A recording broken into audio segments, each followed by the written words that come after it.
I am sorry. Are you okay? Podcast is intended for mature audiences. The views and opinions expressed are those of the panelists and do not reflect in any way those of the podcast partners, sponsors, or affiliates. Enjoy. Hi, this is Michael Buffer, and you're listening to the Voice of the People. Let's get ready for Boxing Voice. Every day I'm hustling.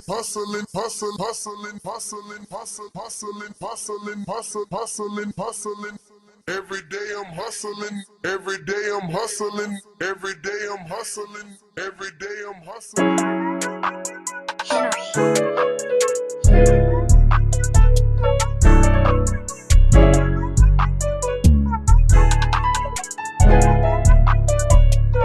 Boxing Voice Radio, #1 podcast. Enjoy the show. It's a great day to talk boxing. Ness on the mic, super chat to call in. It's the Boxing Voice Radio, #1 podcast. Enjoy the show. Like, subscribe. Join the Patreon today.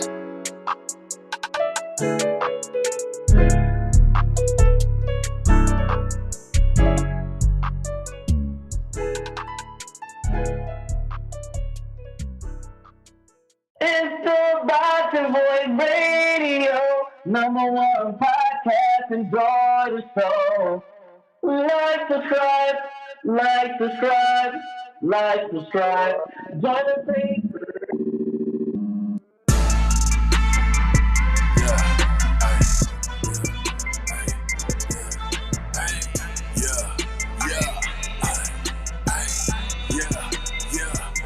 The Boxing Voice Radio, #1 podcast. Enjoy the show. It's a great place to talk boxing.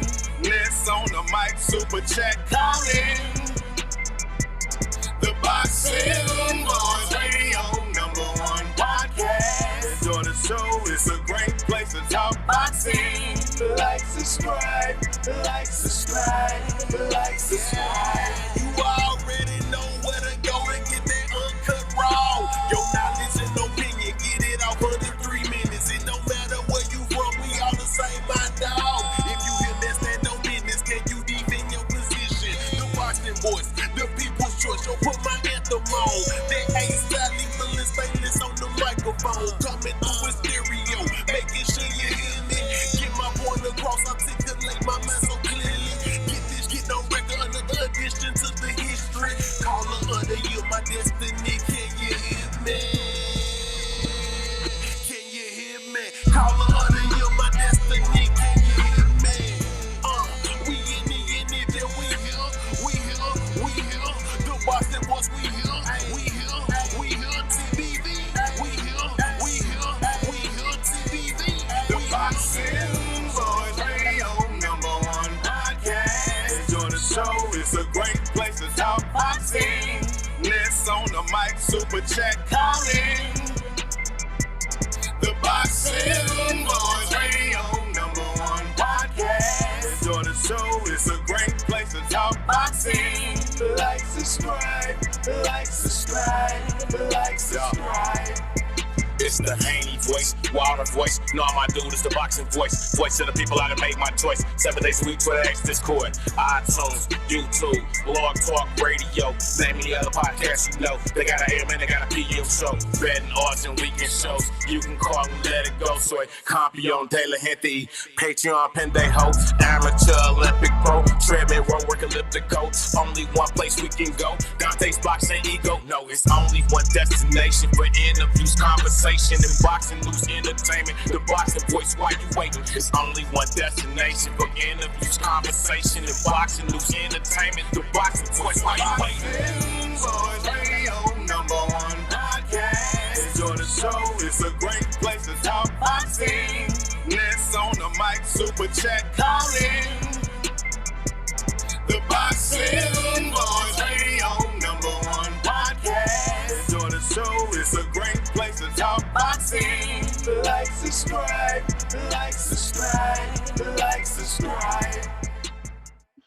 What up, what up, what up, what up? Good morning, ladies and gentlemen. Welcome back to another edition of the Boxing Voice Radio.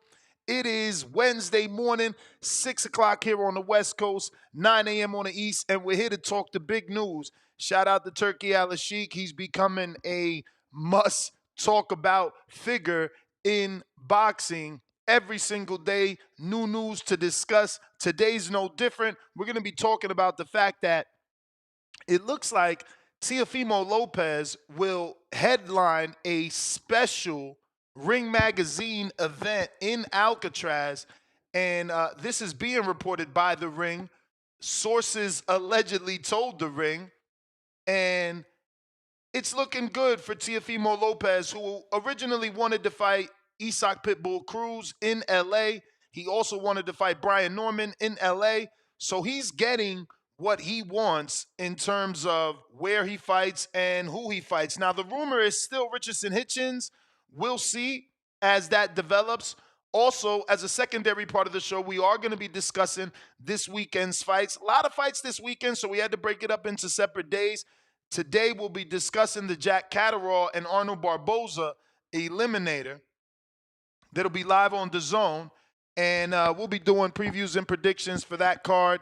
And you can call in to voice your opinion on that, as well as the Teofimo Lopez in Alcatraz, of all places. I mean, so much to think about there. How are they going to get the people there? This must be a rich-only invite, right? I mean, Alcatraz is an island. I certainly watched the Nicolas Cage and Sean Connery movie, The Rock.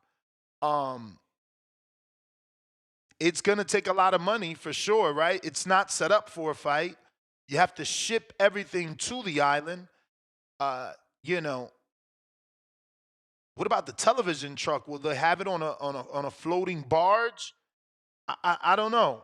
A lot to consider, specifically when they're saying that this is going to take place. If these rumors are true and all, works out, this fight is said to take place in June.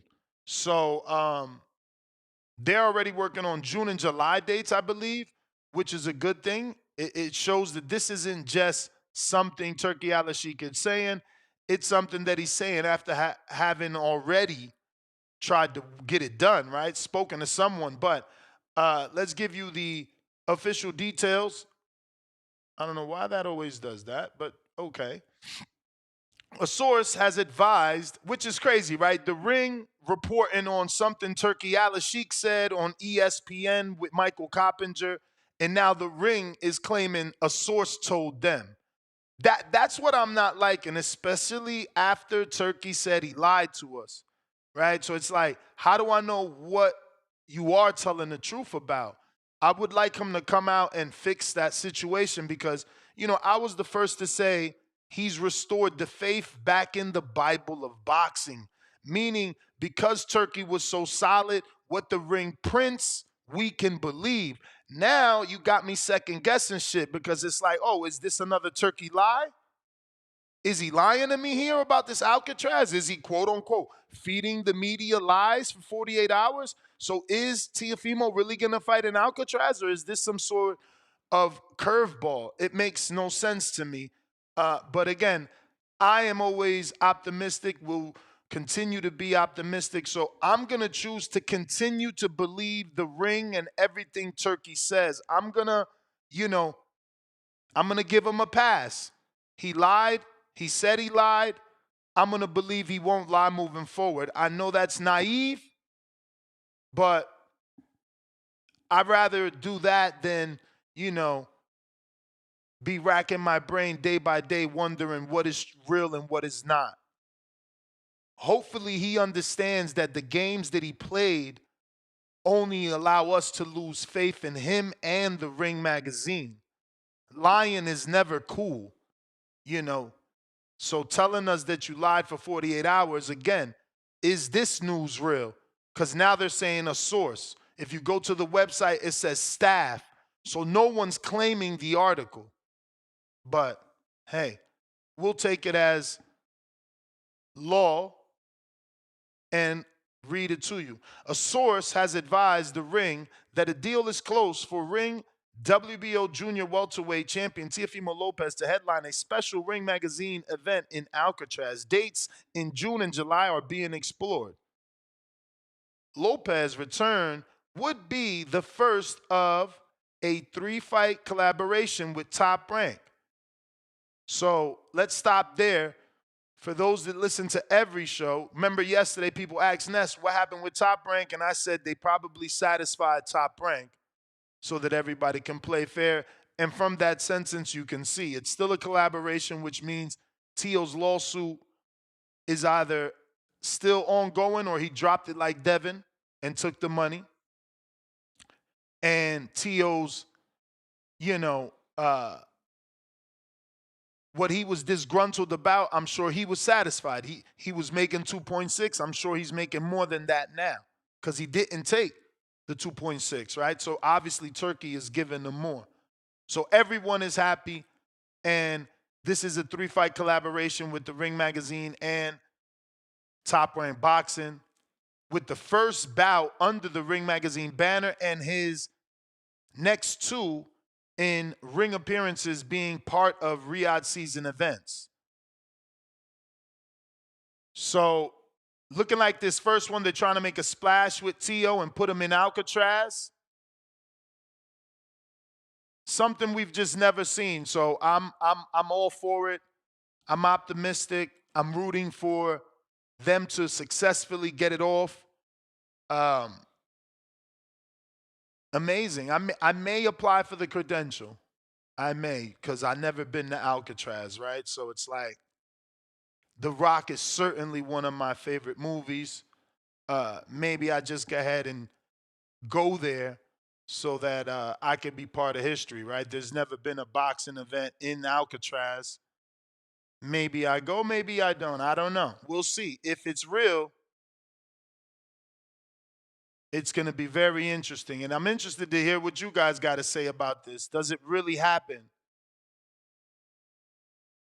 Now, yesterday we were reporting the other news on Teofimo that he was going to be part of the Canelo undercard. It was a Team Canelo undercard. You know, he trains with Eddie Reynoso, so he was going to be the co-main event allegedly versus Richardson Hitchens.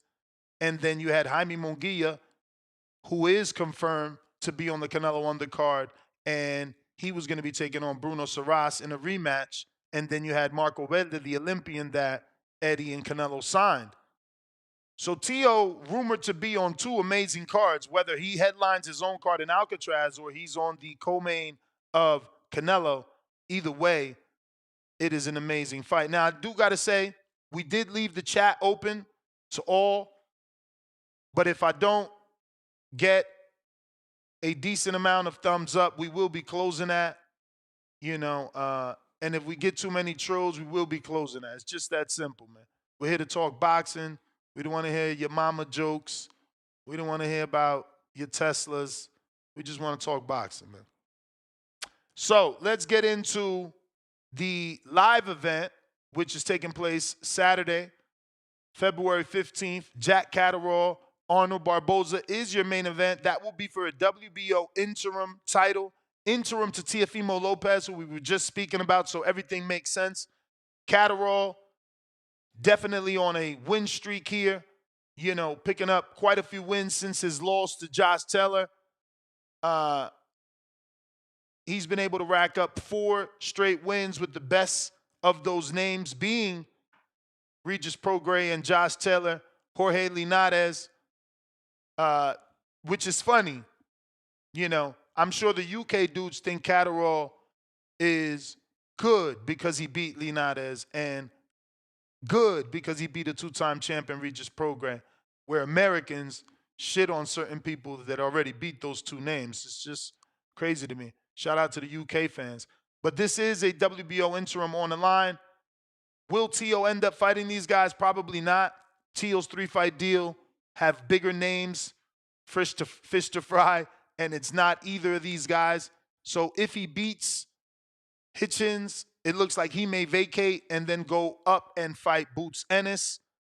That belt becomes available for the winner of this fight to claim. On the undercard, I'm going to ride with Barboza. He boxed beautifully. He has less power than Catterall. I won't be mad if Catterall gets the win. Arguably, Catterall is more active. Barboza, he had that stinky performance versus Sean McCombs where I thought he lost. Then he looked phenomenal versus Jose Ramirez. So he's up and down. So I'm rooting for Arnold Barboza, but I think Catterall should get the win. Again, harder puncher, headlined more, so the lights have been under him more. Just fought in bigger venues and has the better last couple of fights. Better opposition, better wins. He's just looked better his last few fights.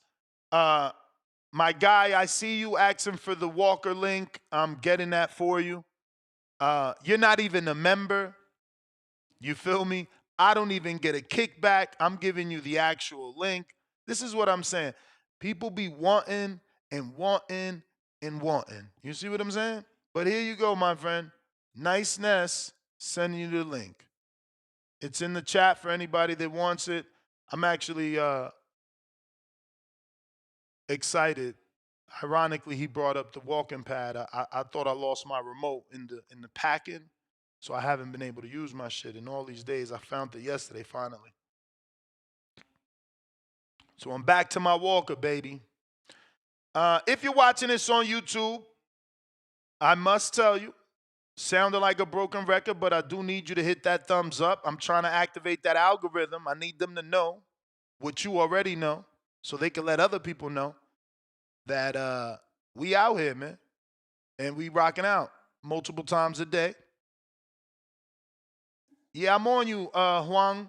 I'm on you. Now we gonna time you out for a good, let's see. I'm in the mood to time him out for 30 minutes for being a jerk. How about that? Yeah, see you later. Anybody else got something smart to say? What up, Malcolm? Yo. What up, Ness? Buenos dias. Buenos dias, man. Hey, happy Thursday or whatever the fuck day it is. My days is all off right now. Just we gonna have a good week in boxing, man. A lot of fights this weekend. Shout out to you, Ness. The Teofimo thing. To start this off, I love it, man. Hopefully this is a real thing.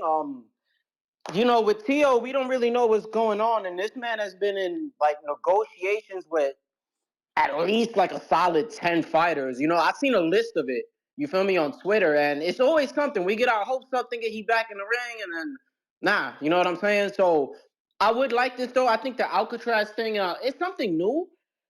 It doesn't sound like a Fightful New York thing with the Hitches situation, you feel me? But he's not even a New Yorker.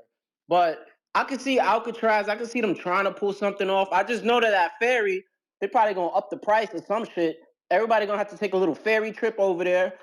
And I don't know how that setup will be, but Turkey Al-Sheikh got that dinero, you know what I'm saying? So I'm pretty sure he'll have no problem funding that. And to think if nobody from 1950, if you went back in time and you told them, like, yo, I want to go to Alcatraz, they're going to look at you like you fucking crazy. I thought I'd never hear that before, but shout out to Turkey Al-Sheikh. And then, yeah, with Catterall Barboza, to be honest, I have Catterall winning that fight. Barboza's solid, throws a lot of punches. He's going to come forward.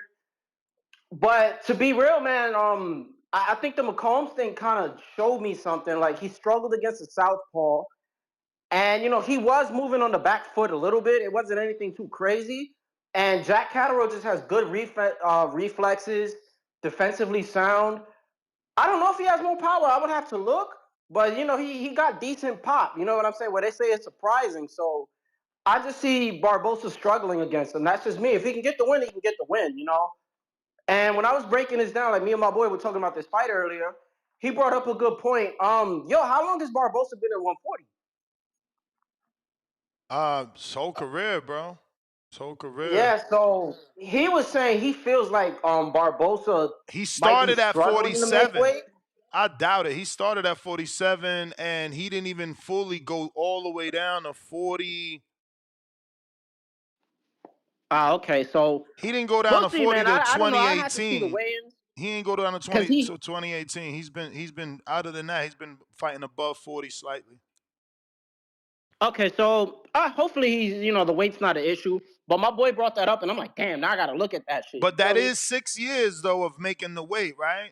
6 years of making 140 because I guess he started making it right on the dot once he got ranked. Yeah, so we'll see, man. But yeah, that's really it. Shout out to Boxing Voice, yo. Next shout out to you. Shout out to everybody. I'm gonna keep tuning in, and I'm gonna get on YouTube and hit that like button. I got you. You the man, champ. You the man. If you're watching this on YouTube, do what my man Malcolm's about to do. Hit that thumbs up. It's gonna help with the visibility of the show, and it'll put this episode rather, in the eyes of boxing fans that haven't found us just yet. Apple with this new fucking photos thing. I'm trying to find a picture, and they got my shit all effed up, bro. Let's see here. On Discord, looks like we got Tank. What up? Yo, what's up? Good morning, bro. Good morning. Yo, Teo and Alcatraz. It's cool. It reminds me of Tekken, that show on Netflix where they sent the fighters to the island, but nobody went. You just saw it televised. Cause, I mean, where you gonna go take a shit in that shit, man? Them toilets are on the floor. You gonna pop a squat or what? They're gonna have to put a lot of money in that fucking building to have it safely and secure for people if they're gonna go in there and buy tickets. And then all the ferries, and if they do it, I just think it's for the media, and then the fans just gotta watch it outside, bro. Unless they're gonna invest a fuck ton of money in that prison to, like I said, make it hospitable for fans. Jack Catterall, Barboza. I got Catterall, bro. It's a hometown cooking. Unless Barboza can knock this dude out or clearly outbox him, which I doubt it.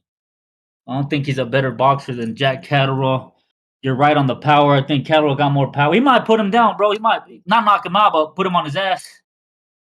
He looked good against Ramirez, but like I've been saying, man, Ramirez he's been done.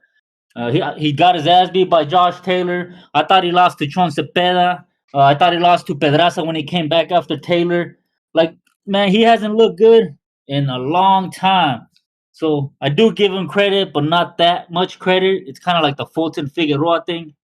You know, Fulton looked really damn good, but what the hell was Figueroa doing? Now, what else is in that card, bro? Is that like the only good fight? I mean, you got Pat McCormick, the silver medalist. He's taking a huge step up. If you into, UK boxing, he's taking a jump up in competition. He's going to be fighting, who the hell is this? Oh, Robbie Davis Jr., who's got, damn near 30 fights. McCormick only has 6, so he's on his Loma, and Morrell shit. William Corolla, the brother of Anthony Corolla, but he's being treated with kid gloves. Zelfa Barrett is back fighting James Dickinson, so that's a decent fight. I mean, for us Americans, no, there's not much here other than the main event. The main event shit. Hey, Keyshawn Baranchik. I got Keyshawn, bro. I think he should do his thing and beat him up. I thought Vaquero won. I rewatched the damn fight and he was catching him with some shit. The only thing was, everybody forgets Vaquero was a 130 pounder that was doing nasty work at 35 for no damn reason. So I feel like Keyshawn should stop this dude. If they go the distance, I'm not going to be surprised either because, Baranchik is a tough dude and he comes from a tough camp. But Key should win. And that's another victim for Tank. If Tank does decide to fight this dude. We need it. Xander Zayas. That card is kind of stacked, right? All A sides besides the main event. Yeah, I mean, like Xander stacked on an A side level. If I want Xander and Vito to be next after this because it seems like it's a trajectory, right? Or you don't think so? No, it's not happening. I should be having Vito on later, but it's not happening. Vito moved to 160. Xander's at 54. And Xander called out Sebastian Fondora in this last episode I just watched yesterday. Yeah, somehow he thinks he's fighting Fondora next. Maybe Top Yeah, Rank I did mean, he something. needs to step up. He needs to step it up. The dude is young. He's very talented. He should do his thing again. But yeah, we need to start giving him some names, man. We need to start giving him some good names to see what he's really built of. That's all I got, bro. Keyshawn, Xander, Catterall. Yo, they're gonna take it, man. Have a good one, bro. All right. Phone lines are open. Ahmed, looks like you took yourself out of queue. If you're watching this on YouTube, don't forget to hit that thumbs up button. It's going to help with the visibility of the show. We got Leonard Sterling, first super chat of the day, 2-pounder. I have Catterall dropped a. I have Catterall dropped a money on the plus 600 by KO win. You're tripping.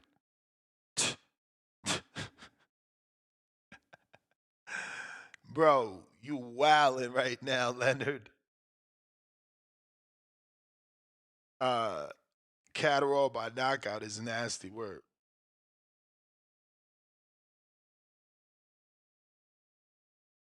I'm gonna have to watch some tape now. This guy is crazy. I can't even believe he putting Catterall by knockout. Catterall got a little bit of pop, but who the fuck is he stopping? And when is Barboza shown that he could be stopped? I mean, this is weird. That shit got me trippy red.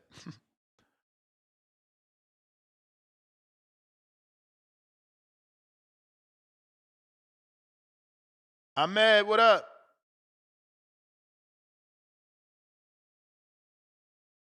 All right, he's not connecting. If you're watching this on YouTube, smash that thumbs up. Tavon Burns, was last night's show fire? Of course, man. They all fire. People actually said I ended it when it was getting better, but, you know, it wasn't even boxing at that point.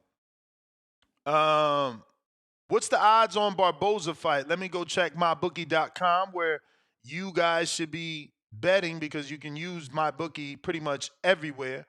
And if you're gonna use MyBookie, don't forget to use the code TBV when you're going to make a bet, and it'll allow you to double your deposit. So let's see. On MyBookie, what is Jack Catterall?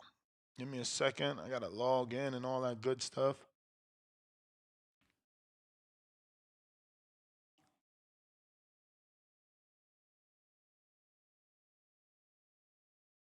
Let's see.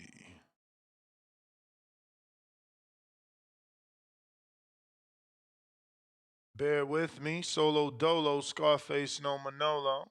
But if you want to call in, just queue up either on Discord or X Spaces. And we're looking for Jack Catterall.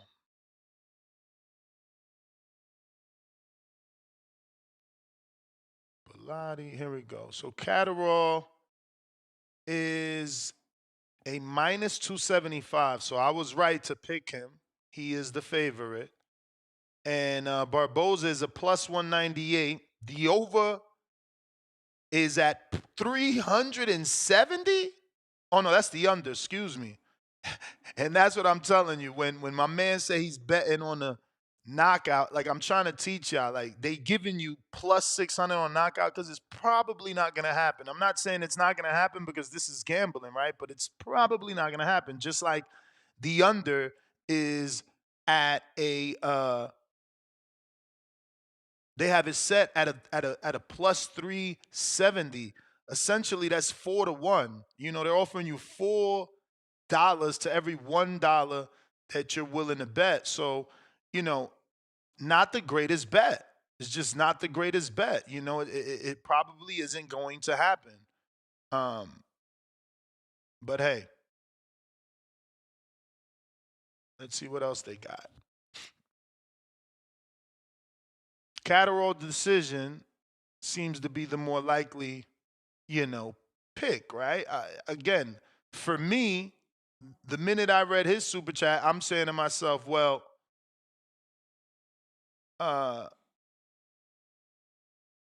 Arnold has always shown a decent chin.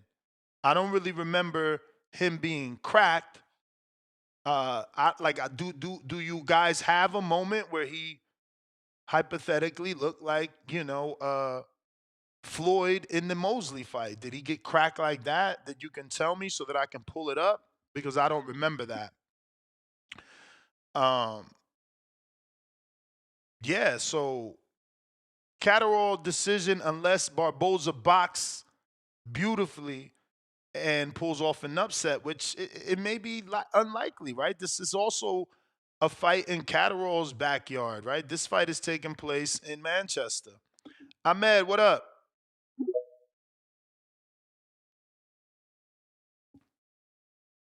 Yes, man. Could you hear me? Sure can. All right. I don't think that Barboza Catterall fight will be a great fight. So, I mean, it's a good matchup, but I'm not sure how great it'll be. But I got a couple of questions for you. What do you think about the rumored fight on the undercard between Teo and Hitchens? Do you reckon that'll happen? Because I don't think And when that's a you good say style matchup. undercard, are you talking about Canelo Skull, yeah. Yeah. I mean, we got to see what happens, right? Teo has two different news out there. One that he's headlining Alcatraz, and now the Canelo undercard. I prefer the Canelo undercard. I mean, not prefer, but I'm like Baby Joker, right? I see that Alcatraz is going to be an issue. Who's the opponent for the Alcatraz date, though? It would have to be Hitchens. All right, I thought the Hitchens fight was taking place on the Canelo undercard. I thought the Alcatraz thing is a different opponent. No, the Alcatraz thing would mean that there is no Canelo card because it's a June-July date. All right, so he just moves over. Yeah, I don't know how much stock I'd point to that. Like, is that the Alcatraz, the old prison? They're gonna fight there, or is that just something that's floating around? Like, I mean, remember when they said Fury Klitschko was gonna be on a ship or something? The rematch. It's been floated around. Yeah, what do you think about the matchup, though? Just say they do fight, whatever they fight. And which matchup is that? Hitchens Lopez. I think that's a bad style matchup. I like it. I mean, Teo can't stay away from boxers forever. He never fought Devin Haney, in my opinion. You know what I mean? And we've always had issues, he and I, for that. He's the only guy that I know that every time you talk about Haney, he's talking about millions and millions of dollars. So, finally he's gonna get in with a boxer. This one a little more stationary than Haney. Even though he showed he can move a little bit, it wasn't the best of movement in the Limons fight. Yeah, I'll be surprised if it happens, but if it happens, I think it's a good matchup. I put something on Twitter last week. I wanted to hear your take. Who do you reckon? I think I said, who has the better accomplishments at resume between Canelo and Pacquiao? Majority of the people think Pacquiao, but I wanted to hear your take because you're a big Canelo fan. You're saying who has what? The better resume? Better resume and accomplishments between Pacquiao and Canelo. Oh man, because Canelo did. I don't know, bro. Those are like pound for pound debates, man. It's all subjective. Everybody's got a different. But look at their record. Like you may value undisputed. Someone else may value that he moved up 8 divisions. It's just that simple. But they got similar records apart from the defeats. They both got, I think, 62 wins, and they both got about 39 knockouts. At the moment, I would say Pacquiao, but this is what I was saying to someone. If Canelo does beat Crawford and he ends up beating Benavidez, and if you add in the winner of Beterbiev and Vival, at that point, I think Canelo's got a good case. Now, I don't know if that'll happen because that's all hypothetical, but that would be an impressive run if he manages to do that. Do you reckon Canelo could do that, or do you think he's at this stage where he's just going to fight like guys like Skull and maybe just Crawford's the only big fight available. What do you mean only big fight available?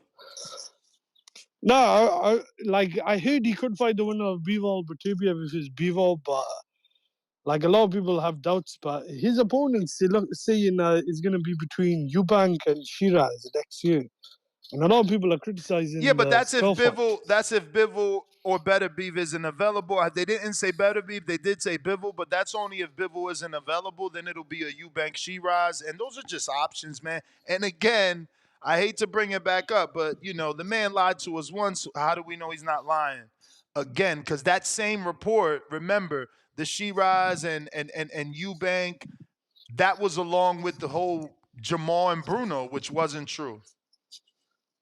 Yeah, but I heard Bruno's fighting on the undercard. So yeah, he's fighting Munguia, but that's what I mean. That report that Canelo's alleged 4-fight deal was Jamal and Bruno, and then in October it would be Bivol and Eubank and the other one.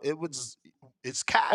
no, that was conflicting because Joe Habib told me that he said he found out that at the same time that report was out there, he said that he found out that Canelo was gonna fight Skull. So I think whoever put that out there, I can't remember who it was, that wasn't true. But one last thing I'll say before I go. Well, it was Turkey. Turkey was is it Turkey? All right. I mean, he's the one that said he put false information out.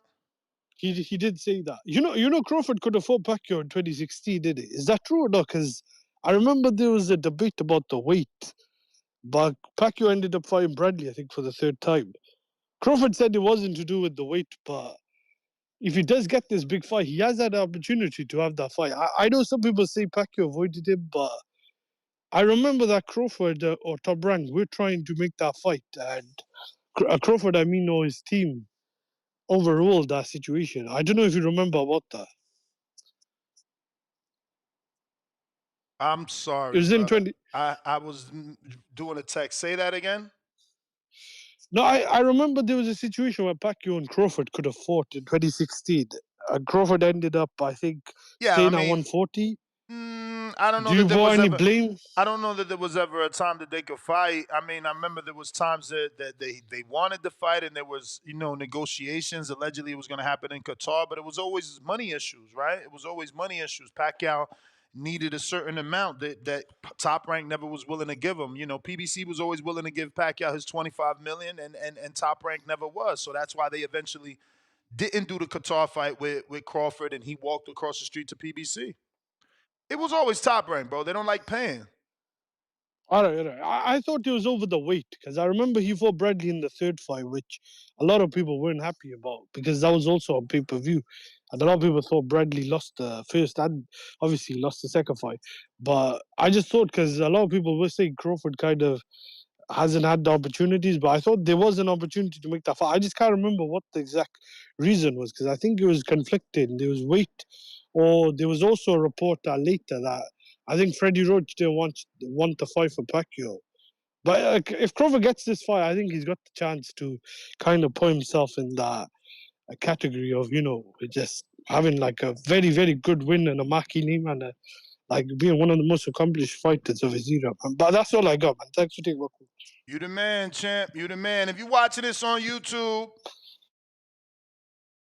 don't forget to hit that thumbs up. And if you're trying to call in, Discord is available. Actually, let me go ahead and put this link in the live chat for anyone that is looking for it and trying to call into today's show. We are talking the Jack Catterall and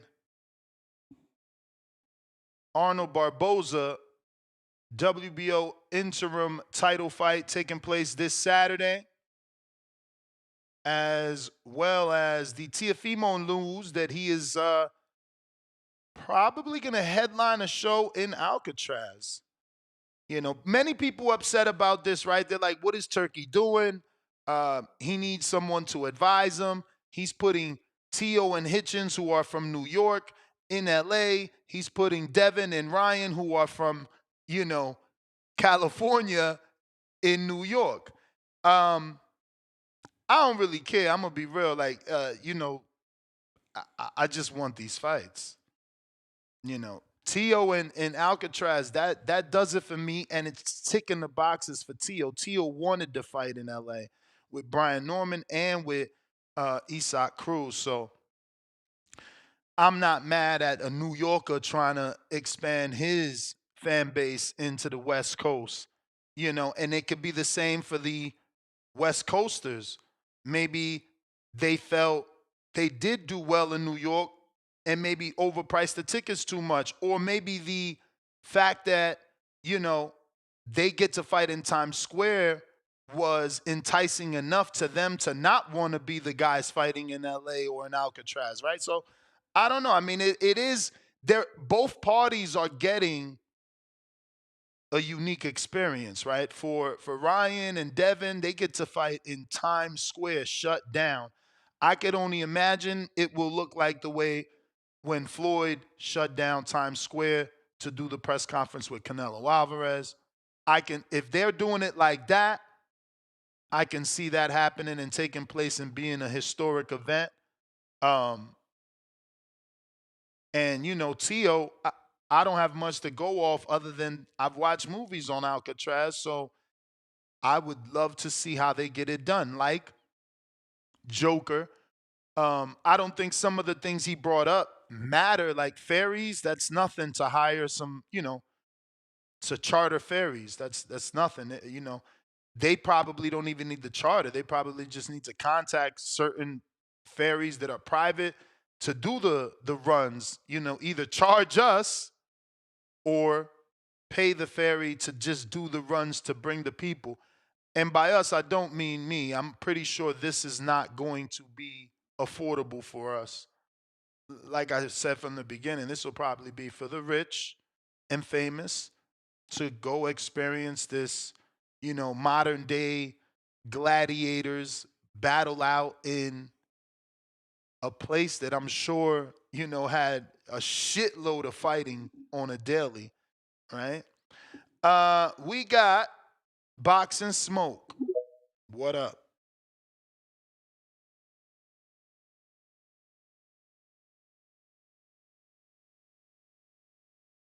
Boxing Smoke.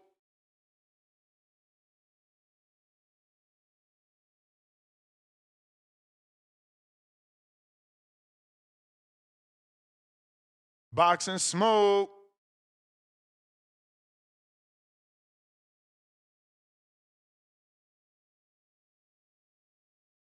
All right, you got to unmute, champ. You're not unmuted. All right, we got Mad Bent.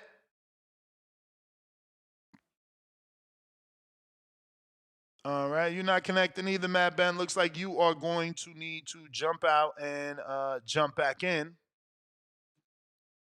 What up, what up, what up? Can you hear me? Yes, we do. What up? Yes, good morning, TBV. Thank God Hamza is not there. That kid, oh my God. Anyway, I'm picking Arnold Barboza to beat Jack Catterall by unanimous decision. My assessment is the last few opponents of Jack Catterall, I feel they wasn't at their prime, at their best, and I feel the young Barboza, who has had many fights, is going to take advantage of this opportunity and outbox Jack Catterall. I find Catterall to be a little slow, and even for a slower Regis, his last fight, I think Regis is washed up. And then prior to that, his rematch, I think my man, who Tio beat, whatever, the Irish guy, I think he's past his prime as well. I do not think Catterall is in his prime or even at his best.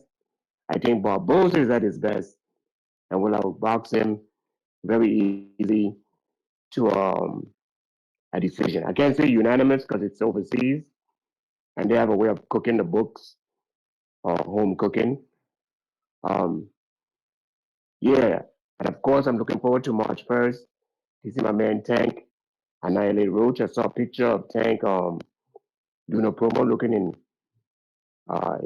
shredded in shape. Yeah, TBV. That's my call. Thank you. All right, champ, Mad Bent. Boxing, you're still there. All you got to do is unmute if you're looking to express yourself here on TBV.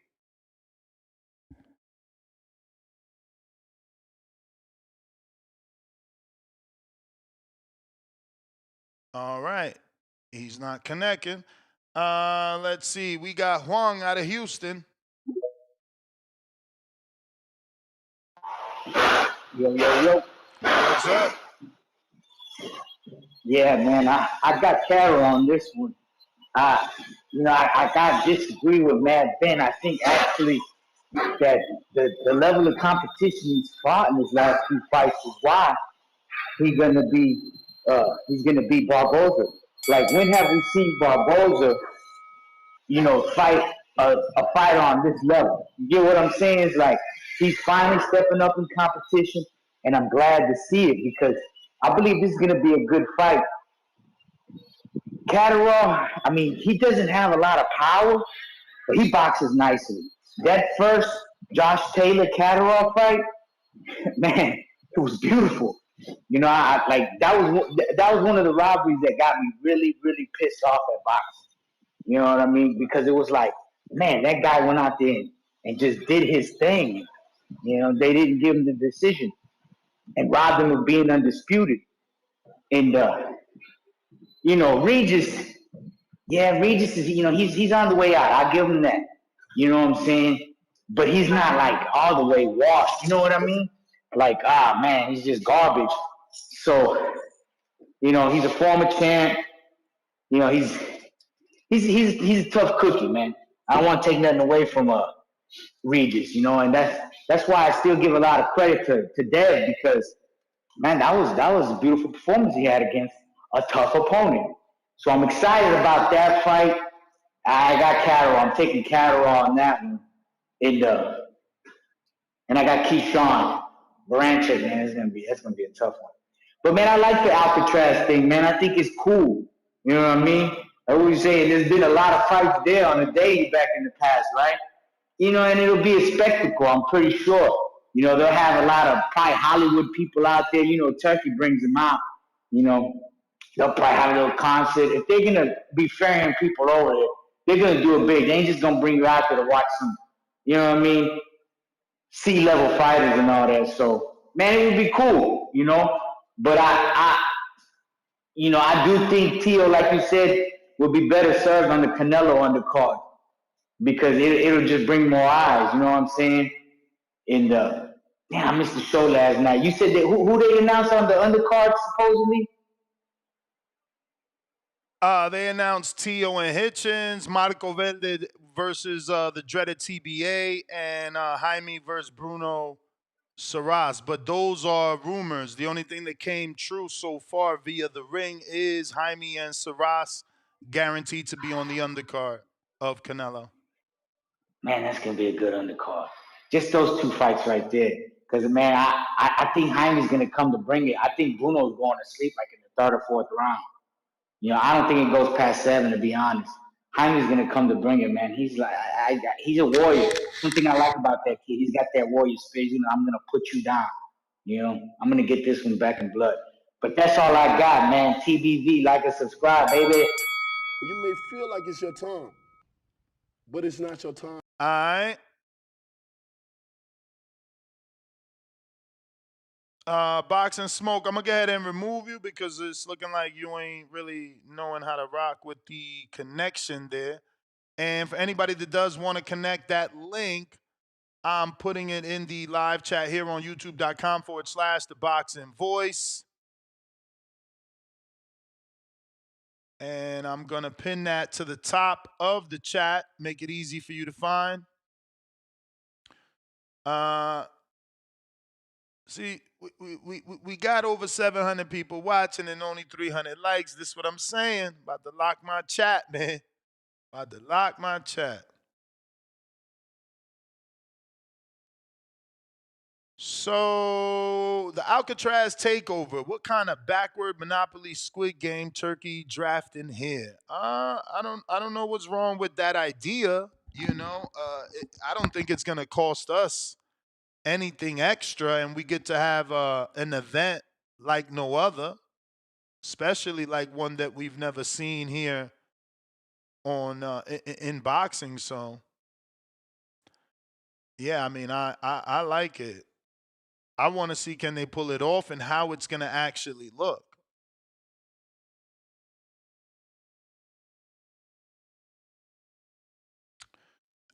Again, if you want to call in, Discord is available, and so is X Spaces. I got Toledo Treese on the check-in.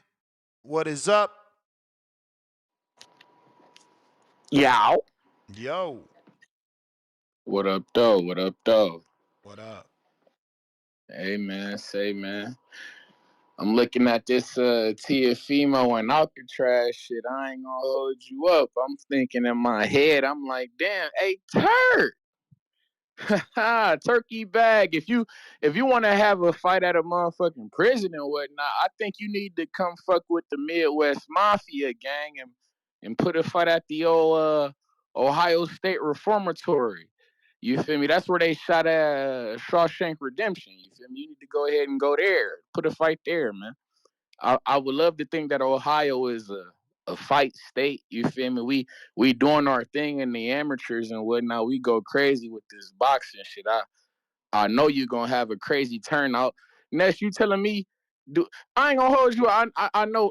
You know we're a bit. We're reformed though, so fuck it, Ness. We can talk this shit. Let me. I don't, and I hate to talk prisons and whatnot, but I gotta ask. What would you say has more significant impact between the Shawshank Redemption prison or Alcatraz? Which one has more impact? Not out impact sound crazy, but like significance. Like when we think about like what you like we're you get what I'm saying? Like do you think that I Al mean, Capone I don't. outweighs Shawshank do you think Al Capone outweighs Shawshank Redemption? Is basically what I'm asking. Al Capone. Why Al Capone? That's where Al Capone was at, was Alcatraz. That's really why it's famous I mean, around. Well, because you know, I'm a Midwest nigga. Al Capone was a Chicago nigga. He got sent to Alcatraz. You feel me? That's why, you know. But the Shawshank Redemption joint, you feel me? Everybody knows Shawshank Redemption. yeah, but that's what I'm saying. Water. We basing it off two movies, and they was two phenomenal movies. Um, but I wouldn't. I mean, I didn't know nothing about no Al Capone. I just knew Alcatraz for being Alcatraz and for The Rock. I mean, I don't know which one's gonna have more significance. I think that Alcatraz hits harder because it's an island.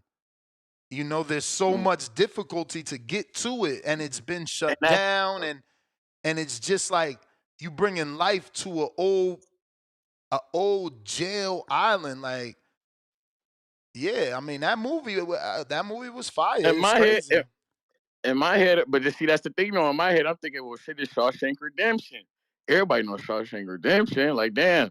So damn. Oh, they tell him. Oh, damn. You telling me you gonna throw a fight in the prison where Yeah, but you feel me? Shout Shawshank out to Redemption didn't Ohio have the State. action. It was more about It wasn't. It wittiness. was drama. That shit was drama. It was a drama. It was a drama. I mean, Yeah.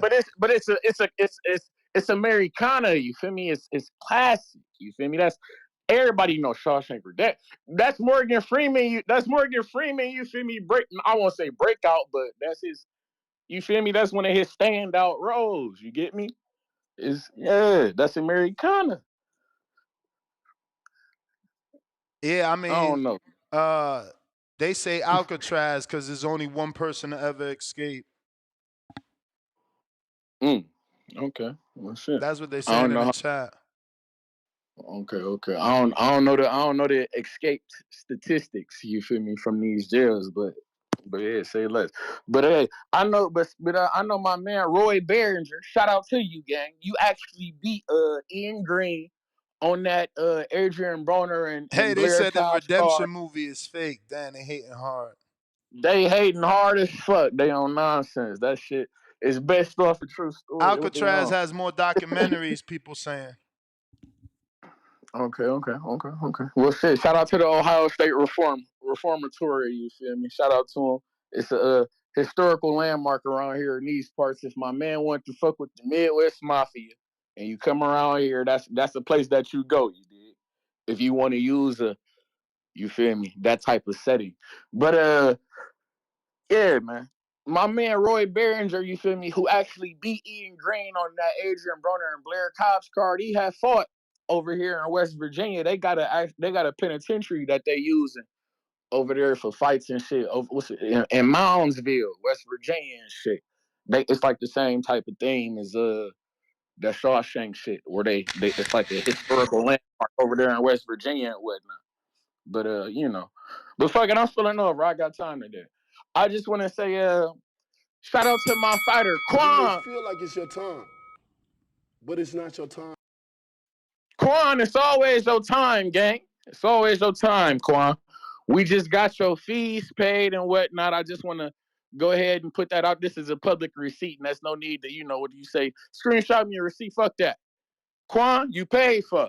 You in there. I need you to do your 1-2, Quan. I need you to put hands and feet on that guy. Troy ain't got nothing on. Man, listen, man, I know CYP gonna call in and say that Troy is the guru of this boxing shit. He done taught me a lot. He done taught me how to throw a proper. Man, fuck that, Quan. Over here in the Midwest, it's in us. It's in our blood. It's in our Levi's, a.k.a. our jeans, you feel me? We came out the womb throwing jabs and kicking ass. That's just how it go. You underdig? But hey, shout out to the Midwest Mafia and shout out to my nigga Quan, man. Go ahead and crack that nigga head. Jared Anderson. Speaking of the Midwest Mafia, this Friday, we back in the mix. I know guys telling me that Joe Joyce ain't a good fight for my fighter, but shit, I see Joe Joyce getting quite active and shit like this here. So when we kick this guy Yeah, ass, I hope let that him get here active. you Let go. him Here get you go. active, man. We gotta go. That was the Here bell, man. You over No, here no, we still trying to. rocking out. We rocking You out. still I trying to. got you. We on this. You still trying to scrape up scraps, man. Why you doing Here that? we go. Whoa, we on this. Who we got on? Did I just hear it? Yeah, Can I hang yeah, out with the yeah. girl? I don't know why that Can I sounded hang out like if you don't that. mind? No. I got an Can I hang interview. out I if got you an don't mind? interview, champ.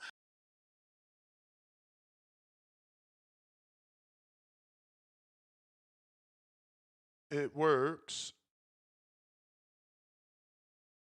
Vito. He's not there. Oh, you are there. What's going on, champ? How are you? What's going on, Ness? How are you doing? I'm good. I'm good, man. How you feeling? I know it's fight week. Yeah, I'm feeling good, ready to go. Press conference in a little bit, so got a few things to do this morning, but other than that, just chilling, relaxing. Bro, I watched all the shoulder content and man, I had like I instantly got like this feeling in my stomach like as if I was up there. I know that had to be scary. I didn't know they was going to let you out where there's no gate. It was just a banister, man. You wasn't afraid of the how high it was and fucking the wind blowing you over? Oh man, it was crazy up there. It was. Yeah, I don't even know why they let people go up there. No, the railing's real low. Everything, it's crazy. So I don't even know how they allow that, to be honest. It was a great experience, though, looking over the city, obviously seeing the garden from up there. So, but overall, it was a great experience. I'm scared shit of heights, but to be up there was definitely a great experience. Wait, so it wasn't a Vito Mielnicki press opportunity. They let normal people be in that little. Oh no, yeah, I think no, that was like a very exclusive. I Oh, think they don't let everybody go up to the 106th floor. I think most people will only go up to like the 86th floor where there's the windows and all that kind of stuff. But yeah, I don't think anybody goes up there. yeah, man. I seen you shadow boxing. I'm like, man, that right arm looks so close to the wall. It has to be so tight up there. That was a great scene. I'm sure it was an amazing. Yeah, it was. Shout out. It was It really. was. You know what other one I liked? The I forget. I don't know the name of the movie, but it's obviously the gorilla movie where you're in his hand. It's really supposed to be the woman. Oh, the Godzilla. I think King It's Kong, Godzilla, King all Kong. that. King Yeah, Kong. Yes, that was pretty dope too. I never seen that. That was pretty dope, man. yeah, that was all cool. It was a great experience. So you got this big fight, man. Is there any added motivation because you're in the garden and it's like you're Italian American and he's Irish, right? There's like a rivalry there, or am I wrong? Uh oh. Um, yeah, if you want to say that for sure, but just take it like every other fight, a great opportunity. on ESPN Top Rank, opening up the card at 9 o'clock. So yeah, we're gonna go in there, handle business, dominate. For sure. And obviously, this is another move to 160. You're going to be fighting at 160 now, and it's kind of new for you. How's that been for the body? It's been great. That those last 6 pounds that I was cutting to get down to 54 was starting to not help me like to be able to hydrate. It was starting to hurt me and diminish my strength a little bit on fight night. So I'm looking forward to going there at 160, feel strong, and feel 100%, 150%. And you're only 22, man. Did you and your dad ever imagine that you would be going up through these weight classes so soon? I mean, and I say soon, but it's because we've watched your whole career, right? We watched you turn pro at 17 as a Yeah, welterweight, and here you are now, 160 pounder on Saturday or Friday, excuse me. yeah, yeah. So I mean, really, I finished up in the amateurs at 152 pounds, which was when I was 16 years old. So to put it in that way, like I was 152 pounds at 16 years old, and now I'm 22, so of course I'm going to be growing a little bit.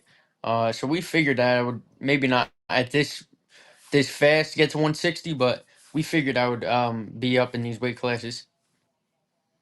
Now, 60 happens to be a division that I don't want to say is wide open because Johnny Beck is a talented fighter, but there's opportunities is more what I want to say. There's a lot of opportunities at 160. You have in a few days, and actually 10 days, Adamas will be defending his WBC title versus Shiraz. And like I said, Johnny Beck has 2 titles. Shane Mosley Jr. Likes to campaign or wants to campaign in that division, even though his biggest win is at 68 versus Daniel Jacobs. But it's a division that hasn't truly been claimed by anyone. How do you feel about this division, or are you just, dipping your toes and you'll see as you go? No, I mean obviously, like you said, there's not really. I feel like there's no really household name. Obviously at 160. I feel like a lot of guys are going to start to move up, but we're going to focus what's in front of us right now. We got Connor Coyle.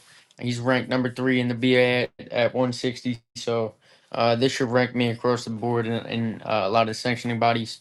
And then we go from there after this fight.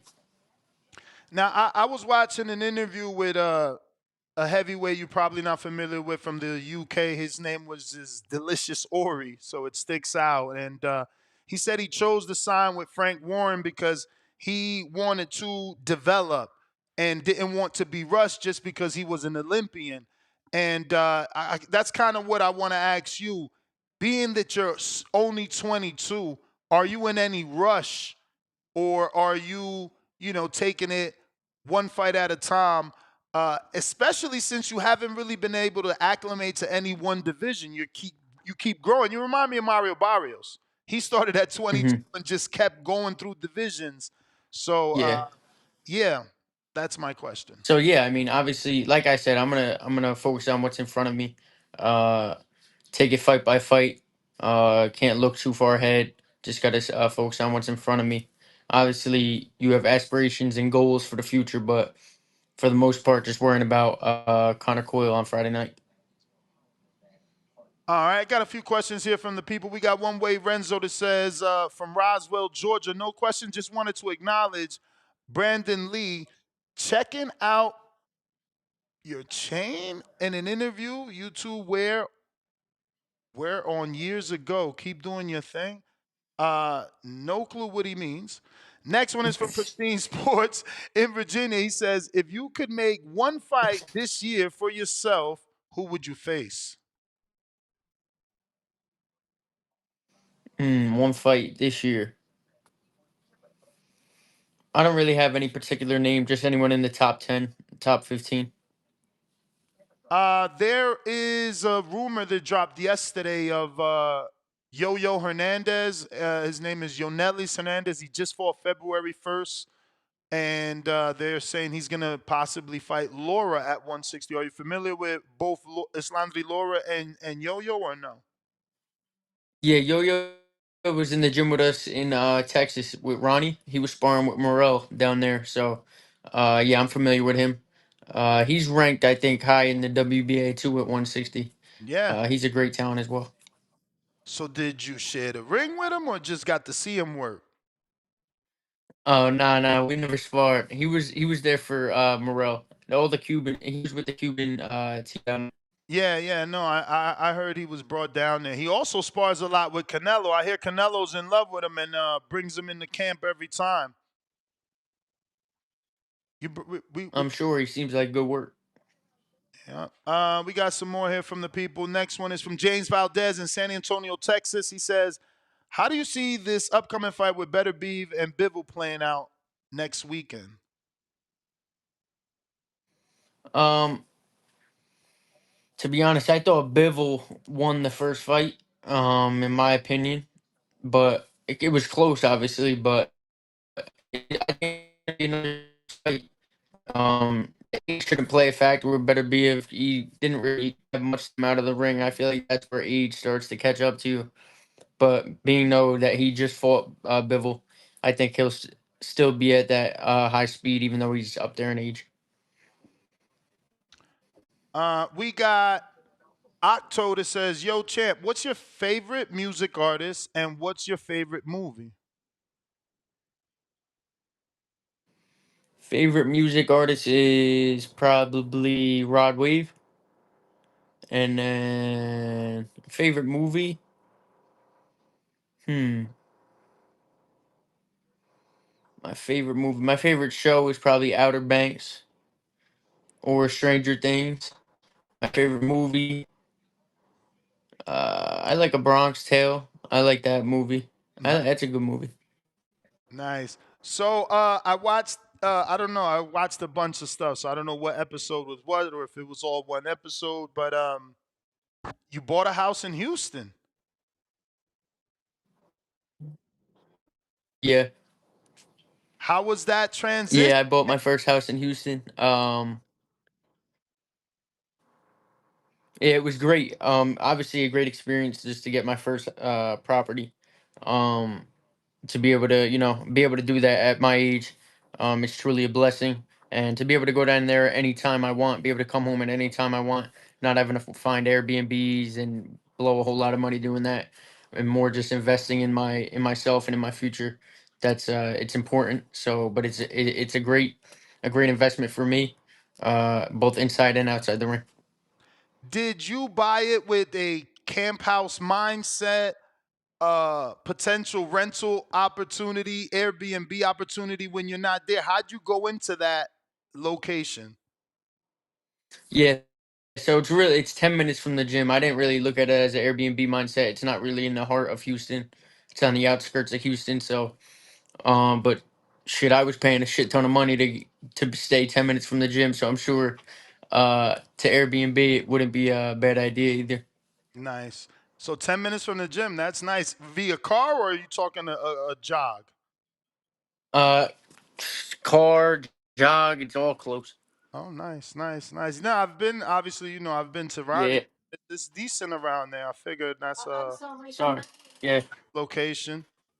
So your dad is Sorry, doing that was all, nervous. My bad. They were trying to clean the room. no worries. Your dad's doing all the cooking. Yeah, he cooks for us when he's down there. Yeah, he cooks. Obviously, I miss my mother's cooking when I'm over there, but it'll do. It'll Yeah, suffice for now. that's cool, man. Talk to me about that relationship, man. You guys get along very well. We see a lot of father son, combinations in boxing that go as far as back as Floyd Senior and Junior, Jack Mosley, just so many. And now it's Vito and Vito, man. Talk about that relationship Yeah. and how you guys get to get along, because you're around each other all the time, and now you're becoming your own man. How do you guys make it work? Yeah, I mean, it's like he knows his play, like in terms of my team. Like he doesn't try to be a boxing coach. He's not my coach. He's just my father, and more just like helps manage my career, helps me with everything outside of the gym. And man, we have a great relationship, and I'm extremely blessed that you know a lot of this sport could come in between a lot of relationships in not in a positive way. And as you grow up, like you said, he's been with me since I'm 7 years old doing this, and since I'm born, just as my father. So that'll never change. And man, I'm extremely blessed for the relationship me and him have, and what we continue to grow. And I'm just, man, I'm grateful for everything he does for me and my career. So I gotta ask. Obviously, you guys were with Top Rank for a few fights. Then you ended up signing to PBC. Now you go back to Top Rank. But there's rumors that Top Rank is no longer going to be with ESPN. I'm hoping, fingers crossed, they're going to DAZN so it's easier for the consumer. But is there any worry for you now that you did make that transition from PBC to ESPN? And it's been heavily rumored that the ESPN contract is up in April. No, not at all. Top Rank's been in business and doing what they're doing for shit way before I was born. So no worries in that. And I'm just blessed for the opportunities they continue to give me. And I'll continue to take advantage of every opportunity they present to me. I got James in Atlanta that says, why not call out Danny Garcia? About time for a step up, champ. You got to retire these fallen legends. Man, I don't even know that Danny's willing to come back. You think Danny still has another 160-pound fight in him after his loss to Laura?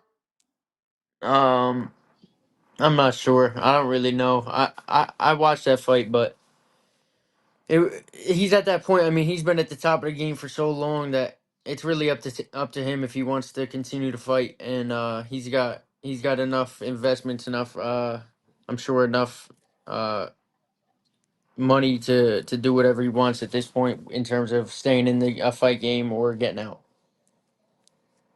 Absolutely. Is that a fight you would entertain if he wanted it?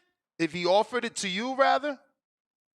Shit, yeah, of course. I've been doing this for too long. I'll fight anybody. Don't make a difference to me.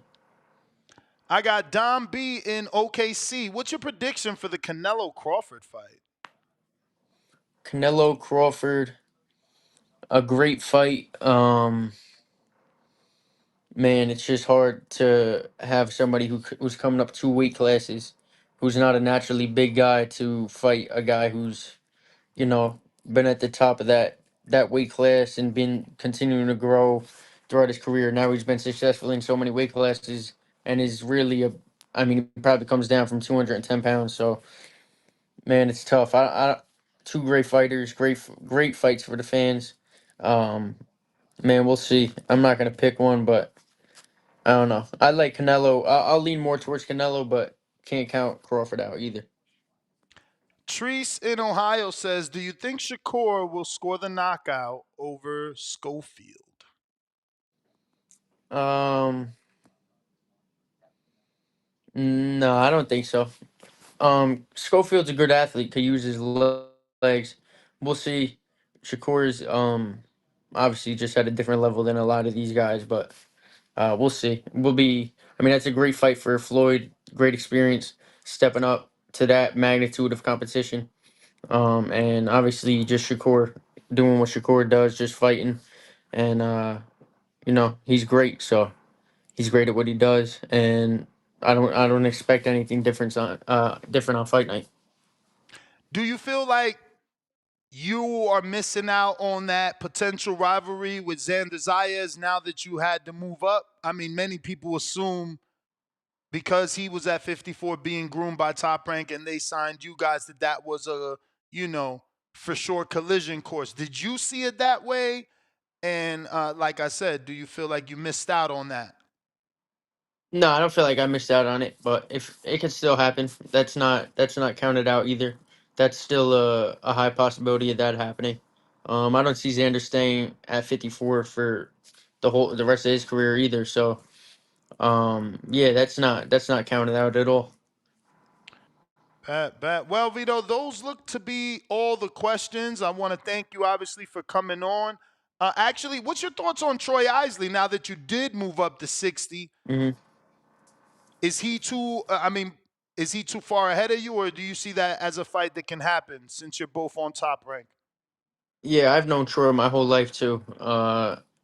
Since I've been going down to Alexandria, Virginia with K Roma and Troy and all them down there.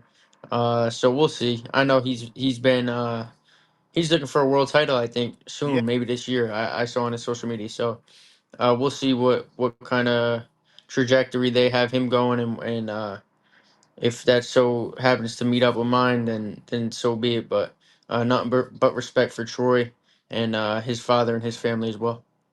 So I don't want to. I'm not looking for you to say anything negative here. I know that's your stablemate, but to the best way you can answer it, what did you think of Morel's performance? Morel's performance, I thought he could have been. I mean, it's hard to stay active against a guy like Benavidez, who's always active in terms of his punch output. But I think for him only having 11 fights, I think he displayed some good stuff in there. I feel like there were like three straight rounds where he really didn't do much at all. Where I felt like if was a little bit more active, maybe could have changed the fight a little bit. But I felt Benavidez for the most part controlled the fight. Morel, nothing but respect for him. He'll be back and he'll be at the top of the 168, 175 division uh, before you know it. So, nothing but respect for both guys. All right, all right. Well, champ, man, once again, thank you for the time, and obviously, best of luck on the fight this Friday night. And we hope to get you back on for the victory lap. Hey, thank you, Ness. I appreciate it. No, thank you. There you have it, ladies and Yes, sir. gentlemen. Vito Mielnicki Jr. Phone lines are still open if you want to call in. We got Leonard Sterling with the fat 5-pounder. And he says, it's a possibility the situation has changed. WBO has to remove Crawford from mandatory position. He's going to 168. Orders Fundora versus Zayas #1 next. That's what I'm saying. Zayas made it seem on his little, blood, sweat, and tears like he's fighting Fundora next, and he's excited about it. He wants that smoke, it looks like.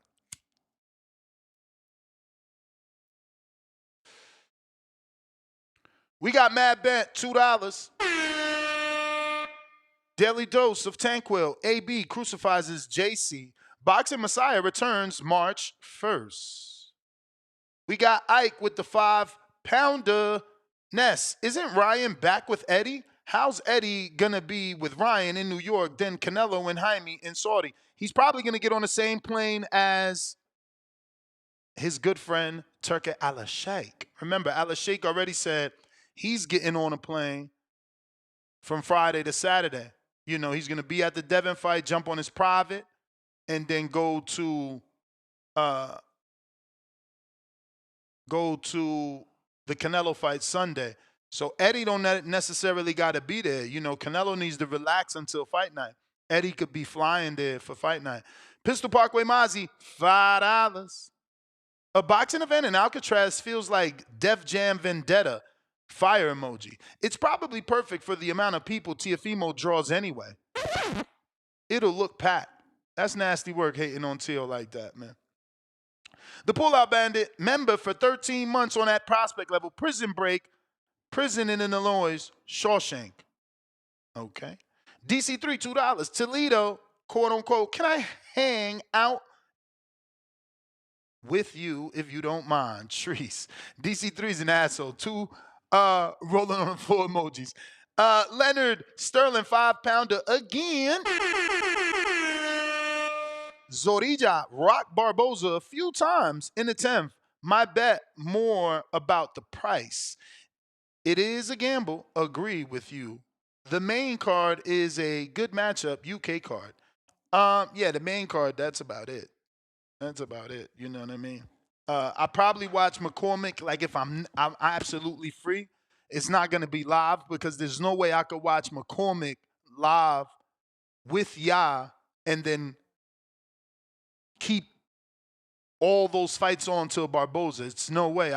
They're not going to keep me. Those guys, they're not going to keep me entertained. Like, they're not going to give me enough to talk about either. You know what I'm saying? Like, I'm going to have an audience that I'm not going to know what to say. Those fights, I mean, hopefully they can produce that type of action, but I doubt it. Champy, $5. Xander can't even beat Vladimir 24-carat Hernandez. How the F he going to get Fundora before Jesus Ramos? Well, Jesus Ramos didn't take that eliminator with Conwell, so that's how. Ramos chose a different different sanctioning. And when he got to the top of that sanctioning, he didn't take the necessary eliminator. Xander's in the WBO, so he's going to get that opportunity at Fundora. That Top Rank has to give him, right? Once you get there, you have to take that because it's 2 belts on the line. It's 2 belts on the line, so you got to take that. You know what I mean?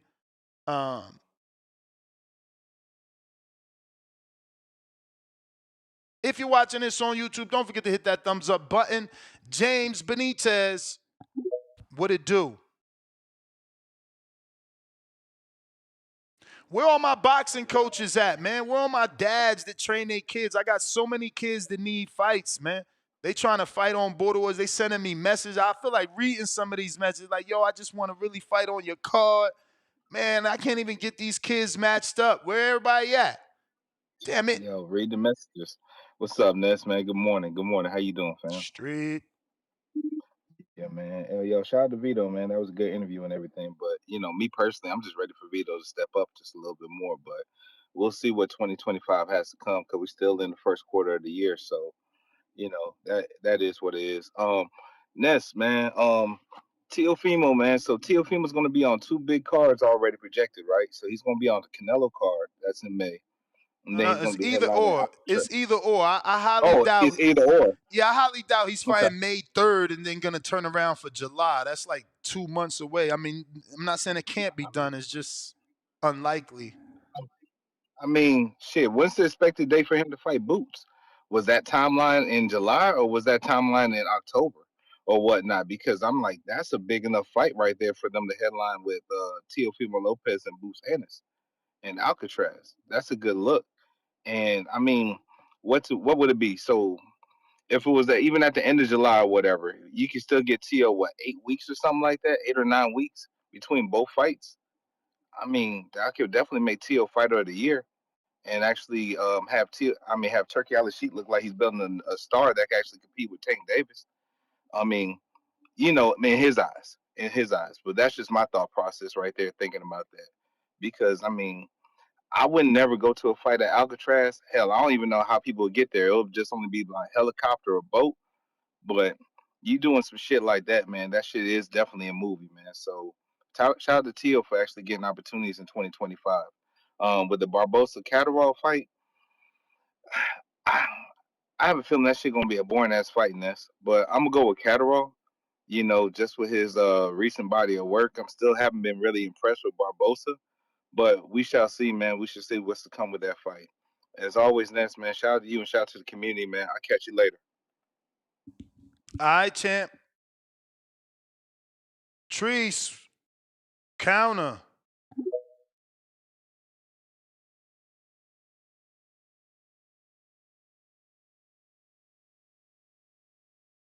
Trees.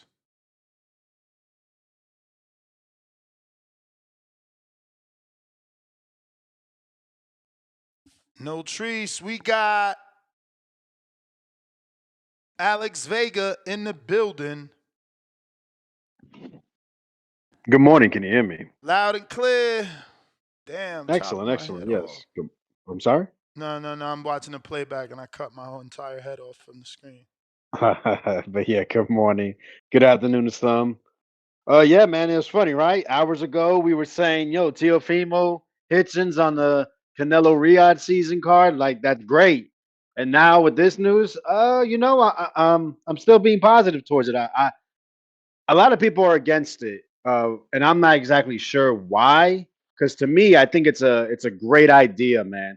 These are the things. See, y'all like the pushing, the shoving at the press conferences and the social media. But you know what? What also draws interest? Doing something outside the box. A boxing match in Alcatraz, which I think is like a historical site here in the United States. That's something that's going to draw interest. It's something that's never been interest. It's something that's never been done. I've never even thought of something like that, really, especially in Alcatraz. I mean, maybe because it's on the other coast, so it's not really, out of sight, out of mind. But yeah, man, that's something definitely. People, I think that is something that can definitely draw the casuals. What is this? Why is there a boxing match? Excuse me, a boxing match going on. Oh, how do I watch it? How do I go? You said it's probably going to be for the rich. Okay, most likely, but it is going to put eyes, right? We speak about putting eyes on the sport. Teofimo Lopez, we've seen he can say things to draw, I guess, reactions, right? So to go ahead put in an event at Alcatraz, maybe it's a good mix. He is from the East Coast. Personally, I mean, Alcatraz, I think, is in San Francisco. You would think Devin Haney, maybe that would make more sense. However, obviously he's not going to turn down the opportunity to be in Times Square, and also, they're putting him and Ryan on the same card. Maybe we should get Bill Haney on the show and see about maybe they turned down that opportunity, or if it was never presented, and or if he felt maybe because I don't that event hasn't really been finalized, as far as I'm concerned. I think it's just strong rumors. Am I mistaken there? Have they even announced the Friday card in May in Times Square? They haven't, right? Hello, am I talking to myself here? No, they have not, my brother. No, they have not announced it. That's just been a rumor that they have not expanded on. Obviously, the Tio rumors have gotten more elaborate, right? It went from the 3-fight deal to him versus Hitchens to Boots to, Ryan Winner with Devin. And now we get in this secondary Alcatraz story. Also, they're reporting that the Canelo story is false. And so is the Hernandez Laura story is false. Allegedly, Hernandez now wants or has always wanted Shane Mosley Jr. He ain't getting that. Mosley Jr. not fighting Yeah, that dude. that's like a shot in the dark, right? Like, why would Mosley fight you? Exactly. I mean, there's gonna have He's to be been money on the table, he's but I been don't. whispering because Mosley don't really talk loud. He's been whispering that he wants the lot of fight. Yeah. But but yeah, man. On to the Catterall Barboza fight. It's two guys highly ranked, seen as two of the better fighters in the division. Barboza, man. He's like the king of the 10 rounders. This is his first 12-round fight. Last time we saw him against a southpaw was actually a guy from the British Isles, Sean McComb. McComb used footwork, used timing, and I mean, I think most people agree. Seemed like he clearly won that fight. Catterall probably doesn't use as much footwork, but very efficient, very good timing. I don't see knockout, but I'm gonna tell you this, man. This man Catterall has more power than you think when you look at him and look at his record. The man's got like 4 knockdowns his last 4 fights.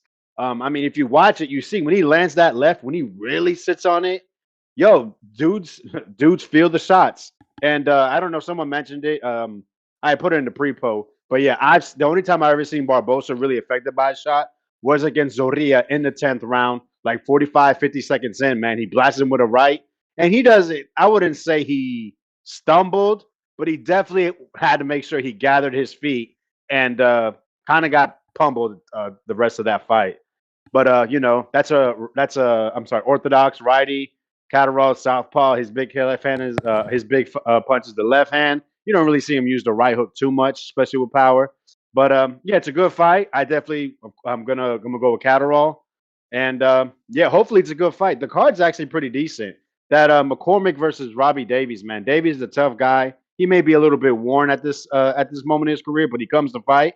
And McCormick, the last fight, he fought a tough Argentine guy, and I think he showed out. And yeah, man, I think Barrett's on that card against Dickens. That's another good fight. We'll see. I seen Dickens, man. I remember he was beating the crap out of some dude, I think from Argentina too, and got blasted, knocked out towards the end of the fight. So yeah, man, I think it's a great week in boxing, to be honest. A lot of quality from Friday to 2 cards on Saturday. And I can't wait till we talk about Duarte versus Madueno because I got a lot of kudos to give to that man, Duarte. Appreciate the time. I appreciate you calling in. Yeah, man, we definitely got a lot of boxing this weekend and some decent fights. I wish it was like a classic music album that you could go through and not skip any tracks, but there's certainly some fights that you gotta, skip or not really waste your time on, however you wanna preference it, but you know, not all of them are worth it. And we need to always express that so they can do better. I need more February 22nd Turkey Atlas Sheet cards where every fight is good and I'm worried as to whether or not I'm gonna be, you know, missing one of those fights. Particularly that first fight is always difficult to watch, because those come on pretty early. I'm an early bird. I'm talking for y'all. I'm always up. Let's see. We are still taking callers, and if you want to call in, Discord and X Spaces are both available. Those links are pinned to the top of the chat here on YouTube. Let's see. We got on the super chats. Leonard Sterling back with another two. Coppinger reporting Plant versus Pacheco May 3rd in Riyadh. Uh-oh. Did Berlanga drop the bag? Or did he make it only bigger? Because, if you got Plant and Pacheco fighting each other, the winner comes out bigger. And if it's Pacheco Mexican for Berlanga, makes good sense. Leonard back with another 2-pounder. He says that's the first time he caught him. Laugh out loud. Hot Hands Boxing, $5. Ask your community for donations every year, but won't sign up for your event every year, Ness. Think we don't know the kids fighting week competition? Huh? I don't know what you mean about the kids fighting week competition. All I can do is match them up with their respective resumes. You know what I mean? I'm gonna go through it here live so you can see. It doesn't even allow me. I've showed this before, but I guess I got to show it again. It doesn't even allow me to set up matches that aren't good competition. So, for instance, you see right here, I click him and it says legal but not recommended. And the reason why is because they share the same trainer. You see Aztec, right? But if you pick this, it says legal but not recommended. Boxer experiences a mismatch. Julika has 30 bouts and Guzman only has 6. So I can make that match. The teams still have to agree. So I don't really know what he means about they're not being matched up well or not good competition. So this is your bout sheet right here. And this is actually not a good way to look at it. Let me show you this way instead.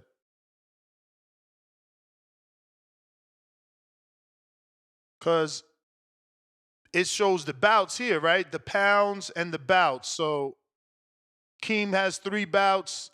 CYP has no bouts.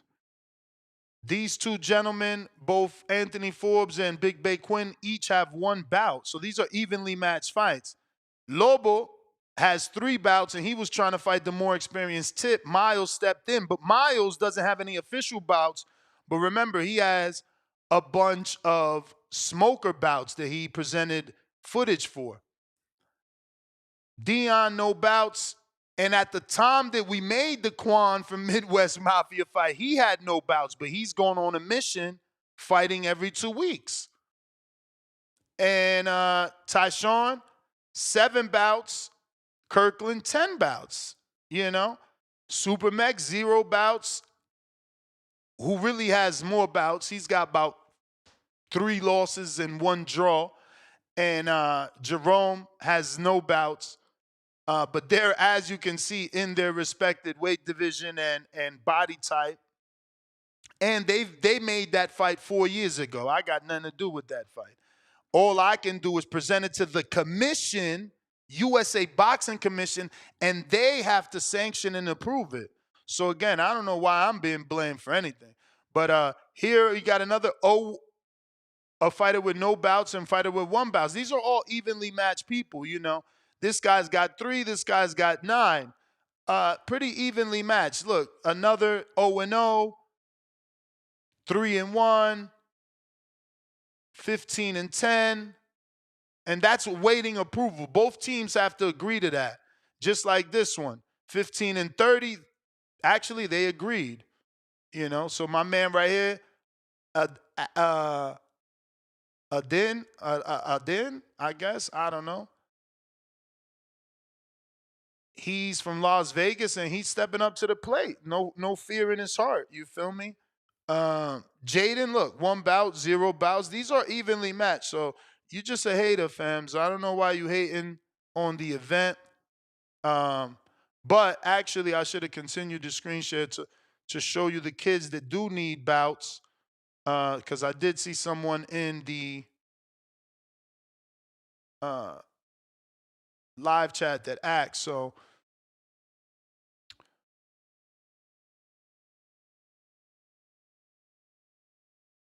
So the ones that need matches are the ones that don't say matched, right? So this is a 9-year-old, 82 pounds, 3 bouts. This female, 10 pounds, 70, 10 years old, 70 pounds, 6 bouts. Kane is another male, 10 years old, 85 pounds, 1 bout. This kid is very experienced, and I've matched them 2 times, and they've said no. Brandon, he's 11 years old, 73 pounds, 20 bouts out of Albuquerque. Julika, she wants to fight. I believe she's even been in studio with us, and she's got 30 bouts. And I tried to match her, and obviously, you know, there's only less experienced people.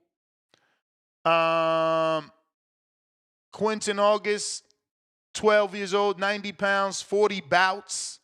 That's a lot. That's a lot.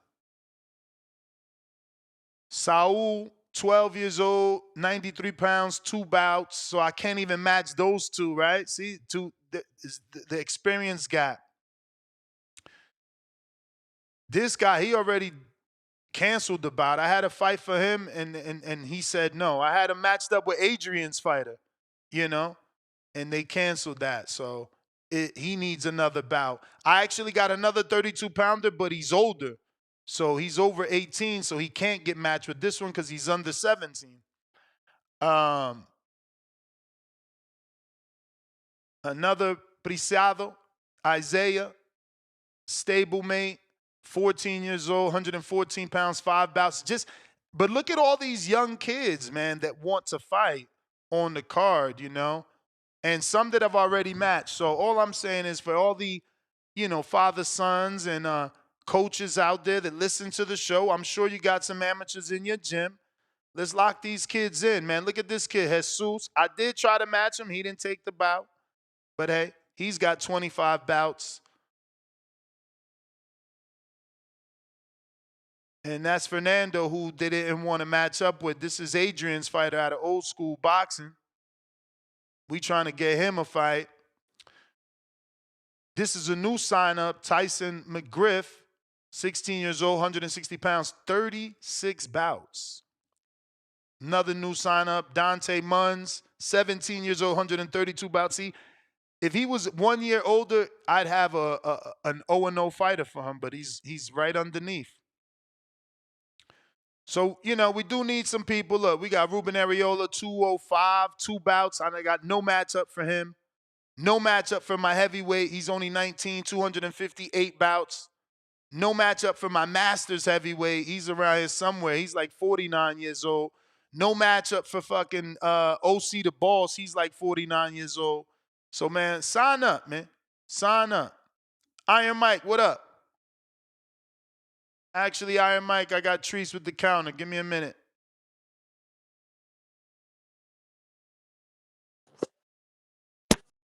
Yow.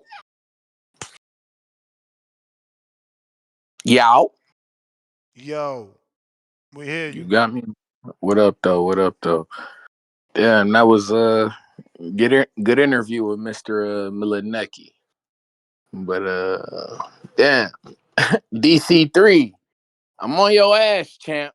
I know I heard you talking that shit about let me, yeah, man. When I say let me rock out, yeah, I mean, yeah, fuck it, man. Let me rock out, man. Fuck it.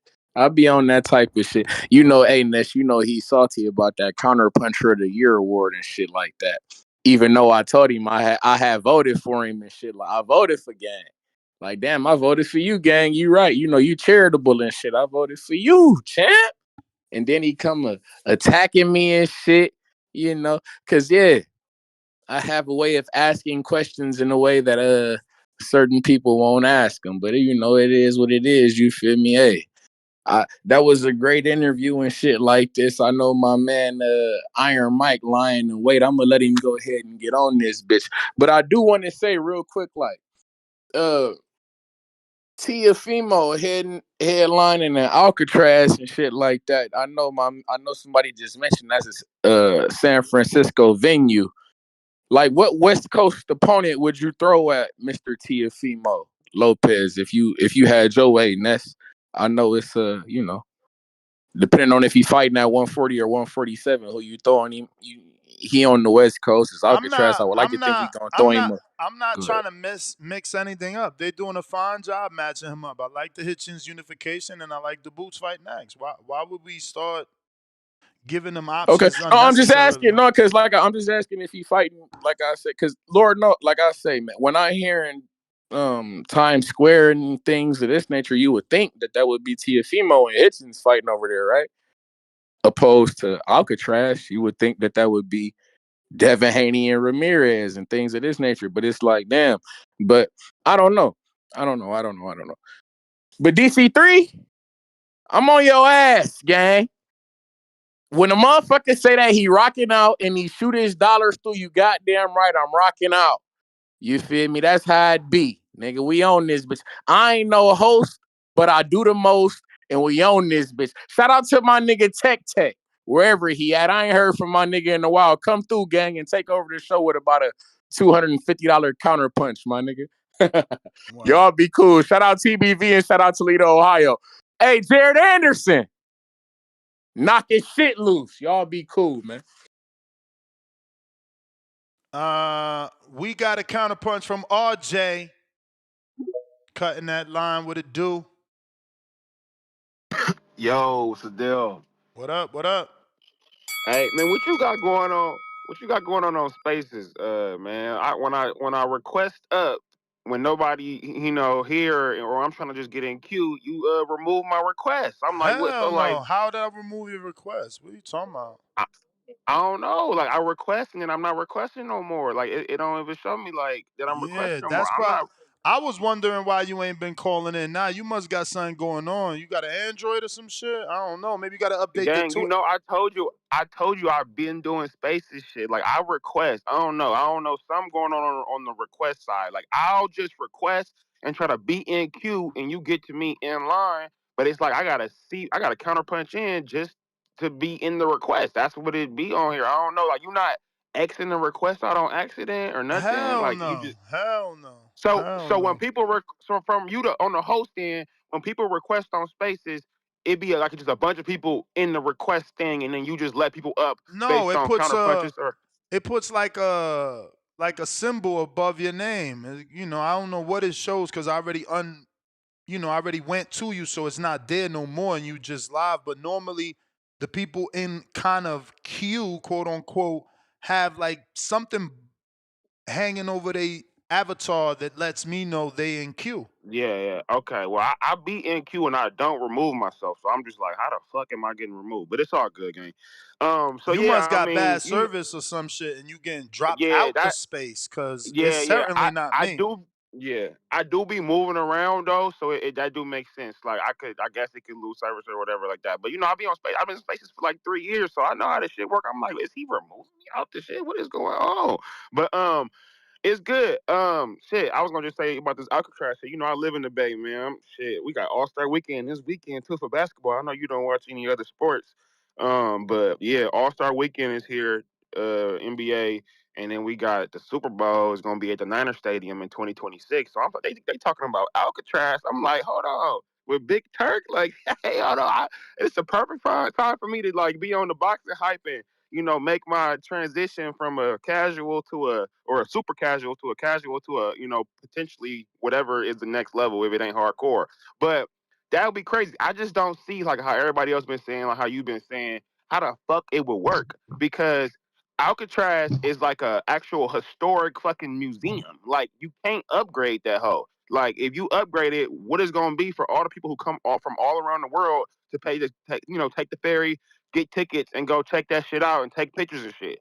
And the outside ain't big enough to renovate. And I mean, you can I run me another one. mean, based off the I'll send it to picture you. that we see, I I think mean, there's a I've been there. possibility you could do it on the roof. You may feel like it's your time, Then yeah, just but run it's me not another your one. time. But yeah, I get that, but it's just like that's gonna be some super rich shit. Yeah, Then no, I that's the said only that it's way. gonna be only for the rich. Yeah, like only like no regular niggas is in there unless you got some type of media shit or you Yeah. rich type shit.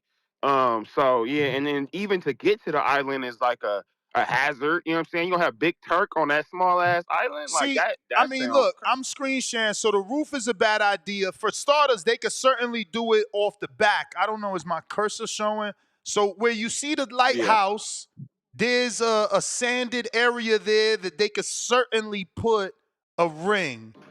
How many chairs? I don't know. Second yeah, area, if you look at the water tower, there's clearly something there with bleachers or steps that go down. That's a perfect place to put a ring as well.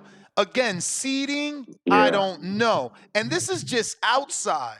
We're not even talking about building the ring inside. There has to be a dorm room. yeah, There got to be a yeah. No, dorm room. there is. There's some open space inside, but like, why would rich ass people want to be in dirty ass Alcatraz? Like that just like I mean, inside that again, mud. You know what because you I'm saying? never been, it's like me, right? Like I said, damn, I might apply for it because it's Yeah, I part of get you. history. You never been. It's the first of. That's gonna be a lot of bread they're gonna have to put into that motherfucker because the island is small. Like the reason why it's so big, of course, because it was like the big prison back in the whatever days before niggas escaped, and them niggas was never found ever. They just escaped in the water and was gone forever. But it was Probably back in the died. time. Yeah, probably. That's what people say too. But no bodies was ever found. So it's like, who knows? And back in the days, you could just, cut your beard off and you a whole new motherfucker back in them days. So, who knows if them niggas really escaped or not. Documentaries, movies, and all that. But regardless, I'm excited to see it. Anything coming to the Bay, anything coming to, this city to revitalize San Francisco, revitalize the Bay is shit, is much needed. So if I could get there, I will. I will, but I don't know, man. I just hope that they do it in like an elaborate way. I know Big Turk involved, so it ain't gonna be no bullshit. You know what I'm saying? So we'll see. And also about border wars, I think I'm gonna slide through, man. I can't bring a shorty or nothing with me because I ain't got no shorties that's gonna watch amateur boxing for 2-3 hours. But I'll probably just slide by myself. Like fuck it, man. I think niggas know. Enough people in the community know me, so I won't be sitting there all stiff and awkward and shit. Can I bring that Don Julio inside this or nah? No, we should be having drinks available. Okay. They have drinks available. Okay. For sure. All right. Well, it's good. I'll send you that file right now for the extra kind of punch. I holla. All right. Oh. You may feel like it's your time, but it's not your time.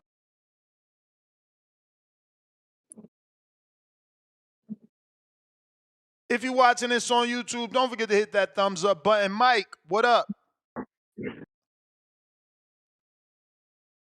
You got to Yo, unmute. There you go. yo, what's going on, Ness? What's up, brother? So yeah, I know you had Vito there. I think a good matchup for him would actually be Nico Ali Walsh. He's Man, Nico is so regressed. fights on him. Nico's fighting in 6 rounders this week, bro. He's not on. What the fuck? Yeah, Still? bro. Yeah, bro. He's got a 6 rounder. Remember, I think he's rehabilitating a hurt arm or some shit. Oh yeah. He hurt his shoulder. He had a freaking rotator cuff injury. Yeah, That's something. right. I was gonna say that would be a really good matchup because they seem to have the same amount of fights around. So, but yeah, I don't know what people are complaining about this Alcatraz card. When at the end of the day, like yo, Turkey's making this shit look like a video game for real, especially with the Times Square card. So at the end of the day, a lot of the people that are complaining about these cards, like they don't really even go to the fights anyway. So I don't understand what the complaint is about. I mean, if you were a hardcore going to the fights all the time, I would understand. But you know, it's gonna bring more eyeballs to the sport because it's something new. So I don't understand what the complaint is about. He's just grabbing kind of like um, American landmarks and special places and just getting creative about it. So that's a good thing. I look at it as a good thing. I'm not complaining. I'm not hating. But we'll see, man. That's my call. See what I'm saying? Just got another cancellation. It is so hard. My next border wars. I'm not accepting kids, man. You dads are too protective, man. Every goddamn day is a fight being canceled. That's crazy, bro. Y'all don't want no real smoke, man. They don't want to be matched up. They want to have an advantage. They want to have an advantage, man. You match them up evenly and they canceling the fight. This shit is making zero sense to me.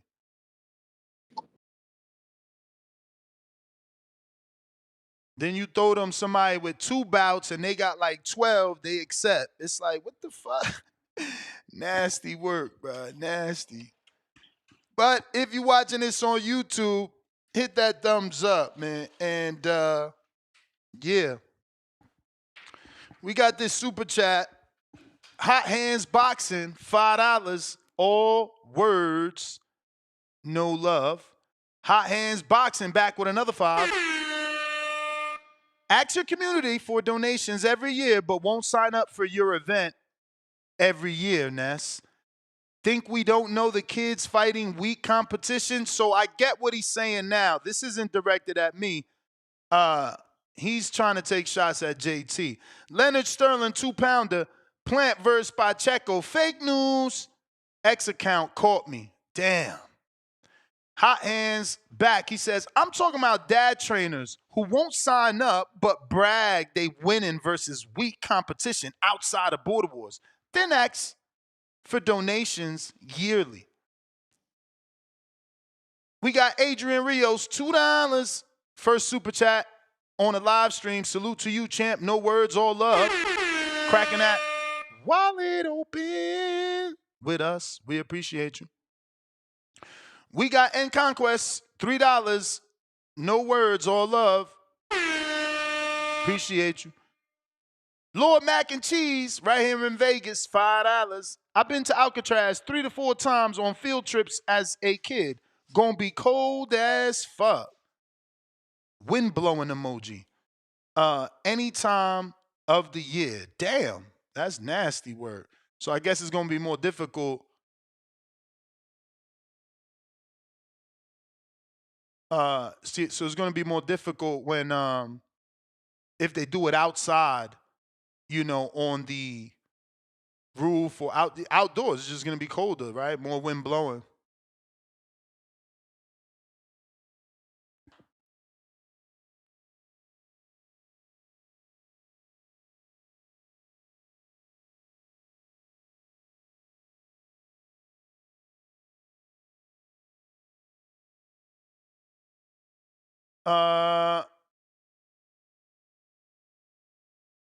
Angel, what up?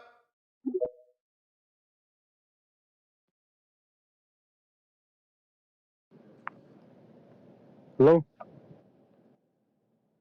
Yo. Hey, the Alcatraz, I know the map like the back of my hand because Call of Duty, you know what I'm saying? So I don't know where they're going to put the fight at, like the whole event. Nice. Yeah, there's a couple places on the outside and maybe dead center of like the layout, but besides that, there's no way it's going to fit, man. That's not going to work out. But, excited to see Teofimo back in action with Eddie Reynoso, man. He's going to take over. All right, that's all I got. All right, champ. All right, man. Take it easy. Likewise. Well, if you're trying to call in, now is the time. Phone lines are open. I got JT. What it do? Yeah, good morning, man. You gotta stop. You gotta stop feeding into people, B. No, I am gonna feed into this weirdo, whoever the fuck is Hot Hands. And like, bro, like I didn't know me going to national picking my opponents is weak. Man, he sound fucking stupid. They got two people. I just text you. They got two people on there. You told me to take a fight with a kid named Brandon, and we fought him already, and we beat the shit out of him. Man, listen. Hot hand, you let people run their fucking mouth and don't have a clue what they're talking about. You can't pick your fights when you go to nationals, you dumbass. You gotta fight whoever in front of you, and that's my main goal when we can fight at nationals. So shut your stupid ass up. Whoever said that dumbass shit. So you should have came behind him and corrected him with that shit, man. You don't worry about who donate for me and shit like that. So mind your fucking business, whoever Hot Hands is, man. That shit was weird as fuck. And that's you should have told him about that. I can't pick who we fight. He sounds stupid saying that dumbass shit. So I guess we picked those nationals. We told everybody not to show up. Let's take all the weak opponents.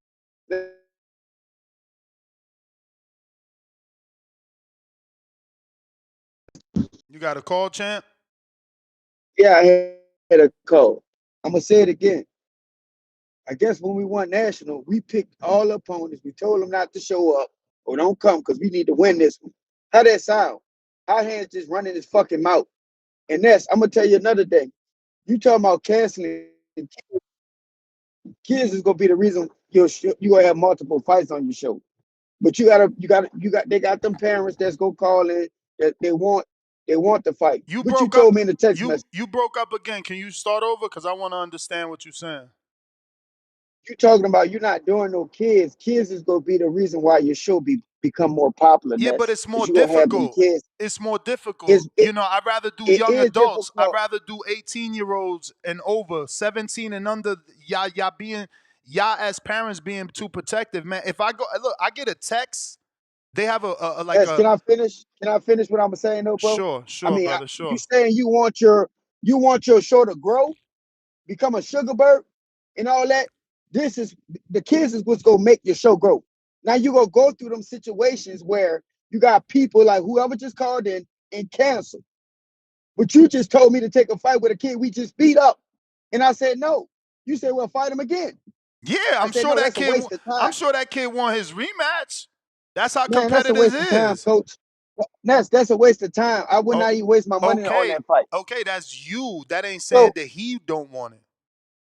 no, I understand, but hey, I chose no. I said no. We fought him already. And then they got another kid on there that we sparred. He's just too big. That would have been a good fight for Titan. He's just too big now. So, like, bro, it's just so funny when you got these people calling in and saying the dumbest shit. They don't have a clue. But I'm gonna tell you another thing. Like I just said, if you want your show to grow, you gonna need your kids. Cause that's what's gonna sell a show. That's gonna bring in the young talent. You put King in them and like that. My son's on there, win or lose. But guess what? It's gonna grow your show. I It's hear gonna you, grow your show man. at the end of the day. I So you hear you. gotta You be may feel patient. like You it's your gotta be time, patient with this. That's the You talking but it's about best. not your some time. of these. Hold on, let me go again, man. You talking about these young adults and stuff like that. To be honest with you, depending on these young adults, they don't bring the most skill. It's gonna be ugly fights. It's gonna be slug matches from young adults. That's what you gonna get. But when you get these kids that go to nationals, that compete, then you start seeing the skills. Because that mean they've been training. So like, hey, it's what you want out your property. I mean, out your investments. That's because at the end of the day, like I said, you want to start making a big tournament, a real round. Your kids is what's gonna sell. That's who gonna be coming to the show. You gotta just be patient with it. You just too impatient. That's the problem. But that's my counterpunch, man. All right. I can't believe you said you impatient. I'ma just screen share the number of texts that the app sends me.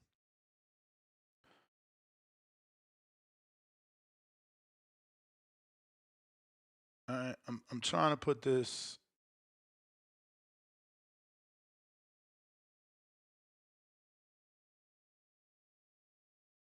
Look at this screen share. Today, we got a message. Look at just yesterday. 1, 2, 3, 4, 5. 5 canceled matches just yesterday. And that's just yesterday. I can keep scrolling. Look, Monday, Saturday, Thursday, like, you know, I get it. He has a kid and kids, so he feels like I would be alienated, and he's giving me his perspective. But this is my perspective right there, what you see on the screen. Every time you match a kid up, they team, because it says Jesus Cisneros has Jesus Cisneros' team has canceled this matchup. So it will say whoever's team cancels the matchup. And it just becomes difficult. It's a headache, you know what I mean? Like, for instance, I match this kid. I'm not gonna say a name. I match him with the same amount of fights he got. They say no. So I match him with someone that has 5 more fights than he got. They say no. So I match him with a girl that got the same amount of fights, and they say no. And it's like, what the fuck you want me to do then? You don't want the more experienced fighter, you don't want the less experienced fighter, and you don't want the equally experienced female. Like, what the fuck? Who got the time? I don't know what JG talking about. Like, that's not the only way to grow. I've interviewed plenty of kids that are nationals that are grown adults. They 18, they 17. Well, I don't even want to do 17 because they still being controlled. At 18 is different, you know? But yeah,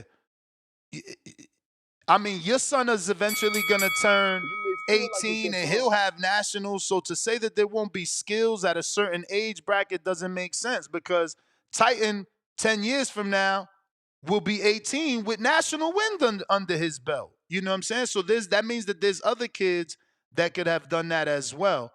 And it's just less of a headache, man. This is a huge headache. Huge. And it's disappointing. You know, you got these kids that want to sign up. They send you inbox messages. Oh, I watched the show. Can you match me up? And I got one kid, this kid Muns. Bro, he DM'd me. Somebody got my number, text me twice from 2 separate numbers, and emailed me. Because he listens to the show and he wants to fight on the card, and I can't get him a fucking fight because everybody keeps saying no. This shit is whack. It's whack. USA Boxing need to do something about that, man. It's crazy that you get to say yes and no, yes and no, yes and no.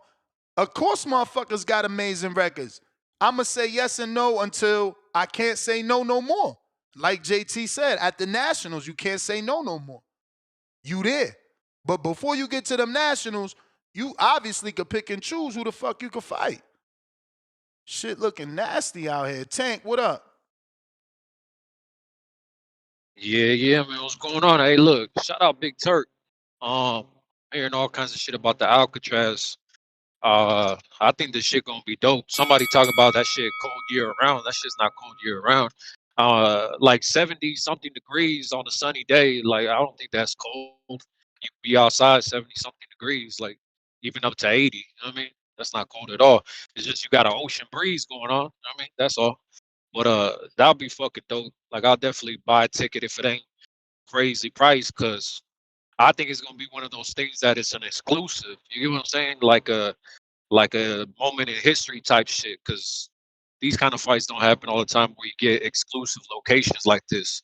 So historic location where people take tours all the time, and you know, you had dudes like Al Capone there and shit like that. It's history behind it. The only thing that I think is weird is that they're talking about Teofimo there. Like when I heard Alcatraz, I heard him say that, and my mind automatically went to Devin Ryan. You know, they're both from Cali. The shit's right, right off the coast of San Francisco. Like, why not put the rematch of Devin and Ryan there? Two Cali dudes, I mean, that people would show up for. I think people would show up regardless if it's T or whatever, but it's just different when you have hometown people. You know what I mean? And plus Ryan Devin bigger than whatever Tio got's going on. Unless I guess Tio were to fight, the winner of Ryan Devin there.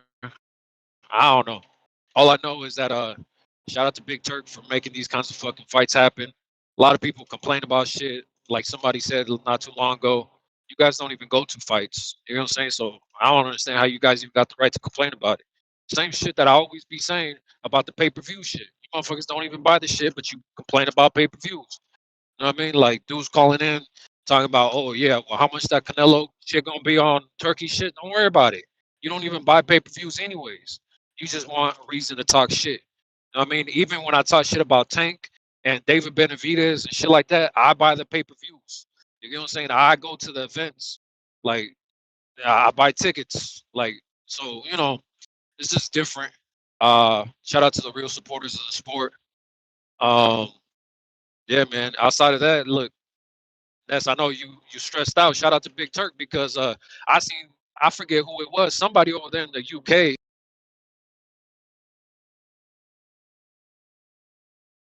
I got a phone call, but basically,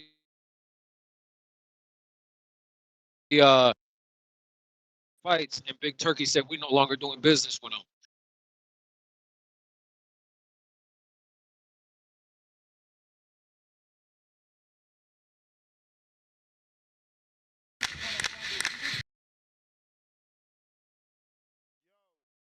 Yo, you there? You may feel like it's your time, but it's not your time. All right, he must got an important call. We got Jorge in Mexico. What up?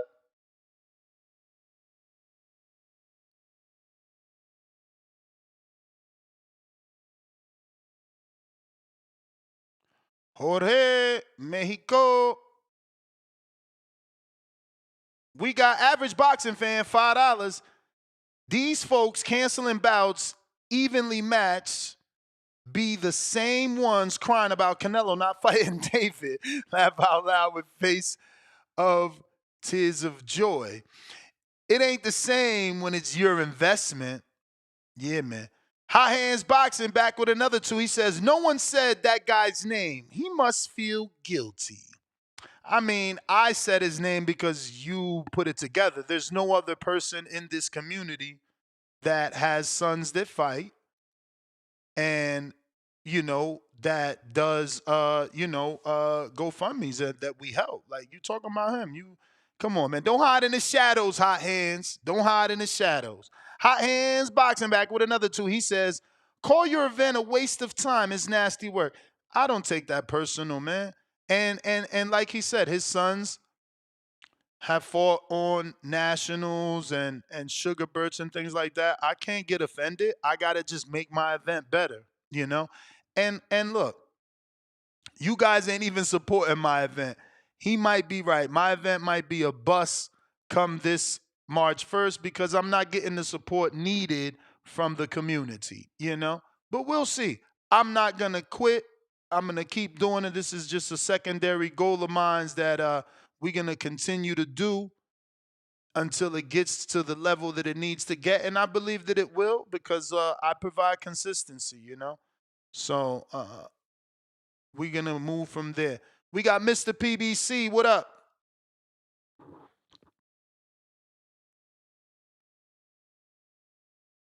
It's also the fact that I'm getting all these canceled matches. You know, if I had a fucking card to announce properly. What Yo, up? yo, yo, what's good? Straight. So Teofimo and Richard Hitchens is all the way confirmed. Is going down at 140. No, it's not all the way confirmed. Never. Fuck. Well, is the Ring magazine going to be on the line? I mean, doesn't Teofimo have Yes, that? yes, that's on the line. Okay. Because I mean, I thought the show was about Teofimo and Richard Hitchens, and I didn't really get a glimpse of it. But Not definitely, technically hopefully, Hitchens, not technically. The show is more about Tio being, announced that he's going to be doing a fight in Alcatraz.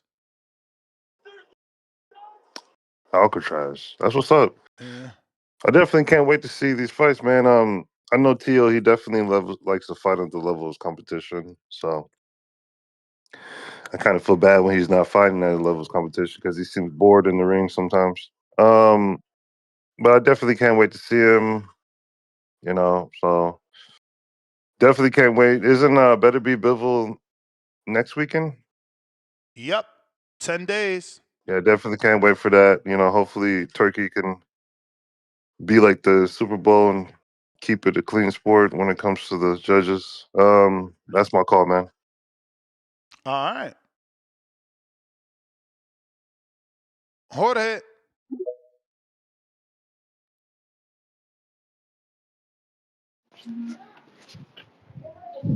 Yo, Yo. buenos días, Néstor, ¿cómo está? ¿Cómo está? Muy bien, muy bien. Hey, so everyone's canceling for your fucking Border Wars? That No, sucks, man. no, I wish I no. could fight. Not everybody. Just it's definitely a common thing. People are only accepting the matchups they are comfortable with. Why don't you look into? I mean, I follow a few pages on Instagram one's called like Friendly Fade Factory or something, and they got boxers there. They got dudes that know how to box and shit. I've been posting I've been retweeting you or not tweeting you. I just been tagging you. I don't know if you get it because there's a lot of fighters there and they throw it down and it's like street fighting but with boxing gloves. I don't know. It's pretty cool. Tio and Tio in Alcatraz sounds dope, man. Only Johnny Cash played there.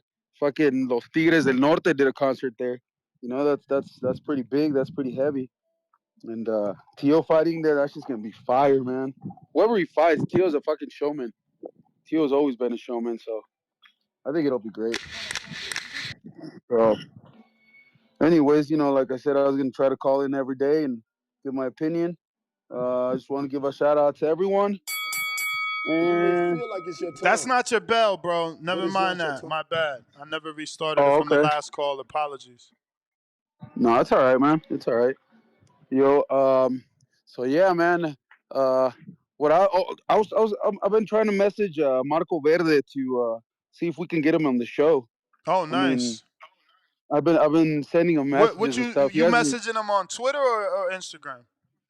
Instagram, man. Send Cause me he his was he was Instagram. Did you tag me so I can hit him up?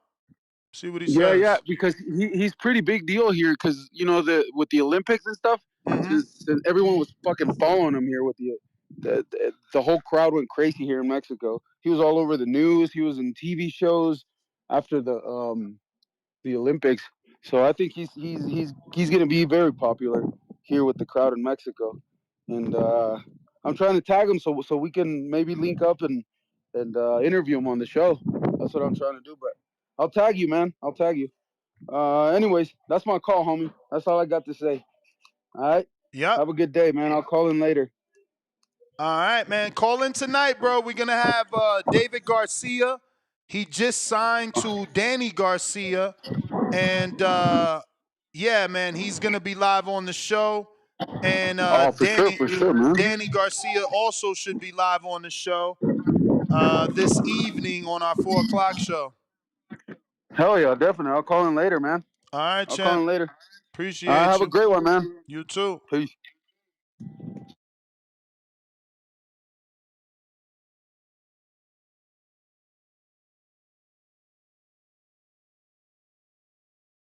All right. If you're trying to call in, now is the time. And if you're just watching this on YouTube, don't forget to hit that thumbs up and to subscribe. Right now, we at 236,528 subscribers. So we still need about another 500 or so to get to the next goal of 250. 137,000 subs. So if you haven't already subscribed, please do so. It's going to help with the visibility of the show. Plus, the more subscribers, the better the interviews, the easier they are to put together.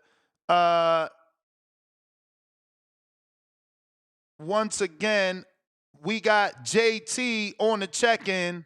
What it do? Just watching this on YouTube. Don't forget to Yo, Ness, real Yo, quick. yes, sir. This will be my second counterpoint.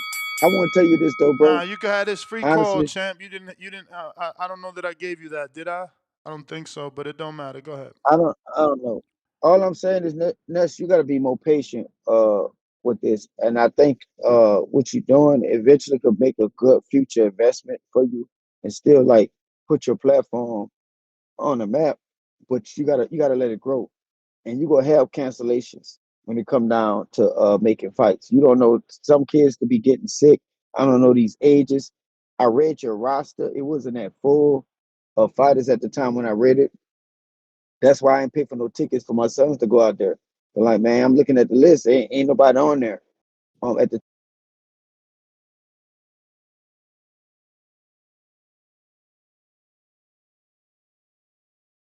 You got to be more. I Hello, think can you you hear got a me? call again. Yeah, I had another call. You got to be more patient when it come down to setting up these fights, and this stuff is kind of last minute. People are flying out certain places. Some of the stuff get expensive. And, some of the guys just left a national out there in Missouri a few weeks ago, like myself. So like this shit get costly. So you gotta be patient with it. But I promise you, if you keep doing it, you gonna have kids all ages. Like you said, they will have some kids older that's gonna want to do it. But they don't know this, they don't know what kind of show this is. They're just saying they don't know, you're not a big name yet. You're not a Sugar Bird. They got a Sugar Bird that's about to happen in Houston coming up. They know that name and stuff. So tournaments besides nationals, they know big tournament names. You don't have that name yet, so you gotta be more patient. So you got to start putting more of them together. And like I say, I do feel majority of your fights will be younger kids. And it's not. I'm not just talking about like 8, 9, 10. You gonna get that, but you gonna get young teenagers that you're gonna have to be looking out for in the near future. Um, like it's just funny when people call in hot and say he didn't say my name. You're the one that said my name, so I'm assuming he was talking about me. But if he wasn't talking about me, you gotta realize we don't really duck nobody over here. The truth be told, anyway, because we always go anywhere for the work. And like when we go, like let's say when you go to these nationals and all this, at the end of the day, where you're trying to compete at the best level, it's no ducking. You gotta fight whoever they put in front of you. So that's why that shit is so funny when somebody sit there and say that and comparing the shows that they're not on the same level. And that's no knock to Ness. So like, man, just keep doing what keep doing what you're doing, Ness, and you eventually gonna see it. You gonna eventually see your border wars grow, but you gotta stay consistent on it. That's my call. You got it, champ. I plan to. I plan to. I might have to take It a feel like different it's your time, approach. We'll but see it's not your time. what happens. I might have to take a different approach and plan it with more time. Like do one per year. Maybe give people 10 months. Of promotion. I don't know, but again, we got more fights than the last one, right? Let's be real. We had only 5 community fights in the last Border Wars, and the rest were amateur fights, local from Milwaukee. And, we're doing better than that. It's just,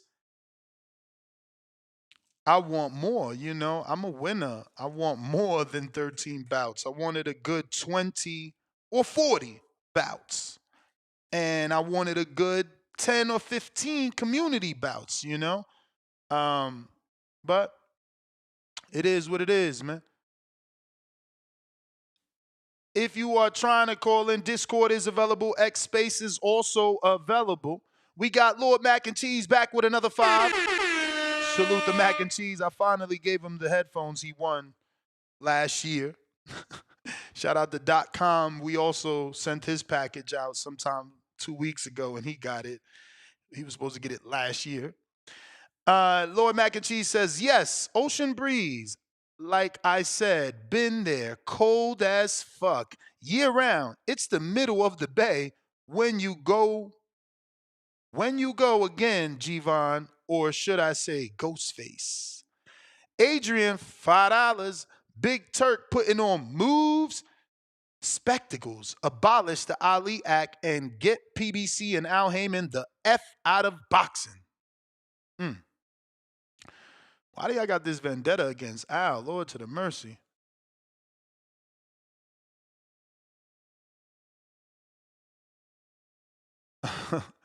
Tree said 3 a year and treat the last one like WrestleMania.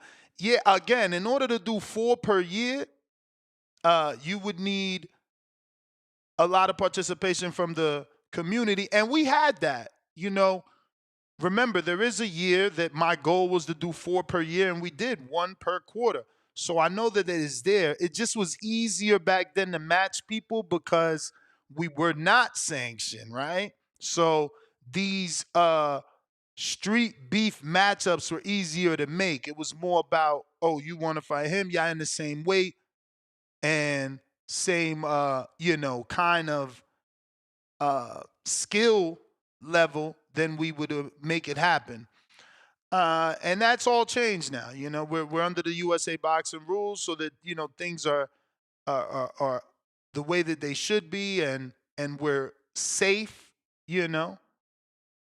We have doctors and ambulances in attendance, and all the matchmaking gets approved by the USA Boxing, and we take that out of our hands because that was also difficult. It also became, oh, you're setting me up. You setting me up.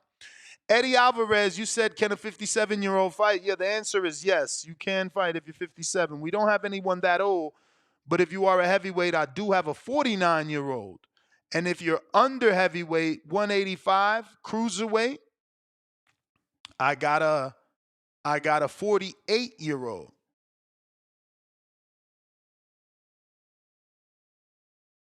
What you mean I started that Al bullshit? Who's that TV? I didn't start anything, bro. I'm just keeping it real. I don't hate Al or have a vendetta against Al. Like, maybe you're new, who that, but you should ask some of the people to the left or to the right of you in that chat. I mean, there was a time where they called me a PBC shell. They thought this was the PBC voice. I am always going to be championing whoever's doing right. And when Al was doing right, and he's giving us Danny versus Thurman and Thurman versus Porter and whatever other great fights you can imagine, and it was free on CBS or free on ESPN or free on Fox, of course I was championing that because he was trying to sell us a better sport. You guys just don't like to change with the time, or change when a person also changes with you. Al changed with us. I mean, come on. It's clear to see that. I don't know why y'all make it so difficult. Y'all like the gangbang. I'm not gangbanging, man. Like right now, they are overpriced on their pay-per-views. Tank is not worth $80 fighting Roach. And Turkey Al-Sheikh is doing better. So I'm championing the $20 cards, the $40 cards, because they're better from top to bottom,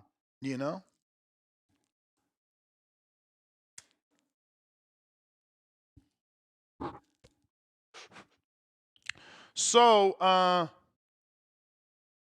03 Dub says, Ness, you need to fight on your own card. It would make it better. Bro, I was honestly trying to fight for this one. Did my physical, then USA Boxing told me because of my age, I had to do an EKG.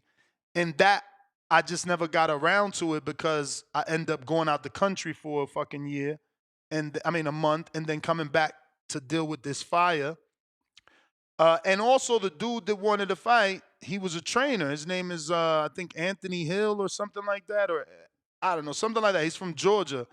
And he was in my age bracket as well, and he wasn't able to get his book either in time. So it just wasn't possible. But thank God that it wasn't, because again, it's a very busy time in my life, especially doing 2 shows a day, dealing with the renovations of this fire, I was just in a hotel for 7 days. It just is. It's been all over the place. You know what I mean?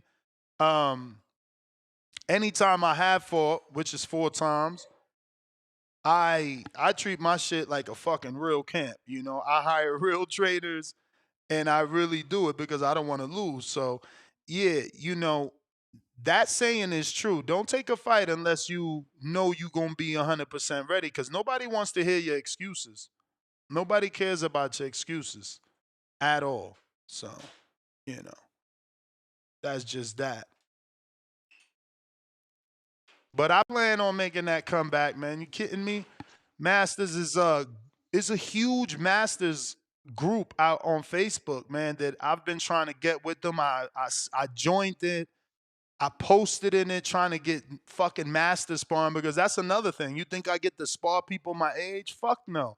I had to spar, the young 20 something Big Bay and the 18 and 19-year-old cruiserweight in my gym. So it's not the same at all, believe me.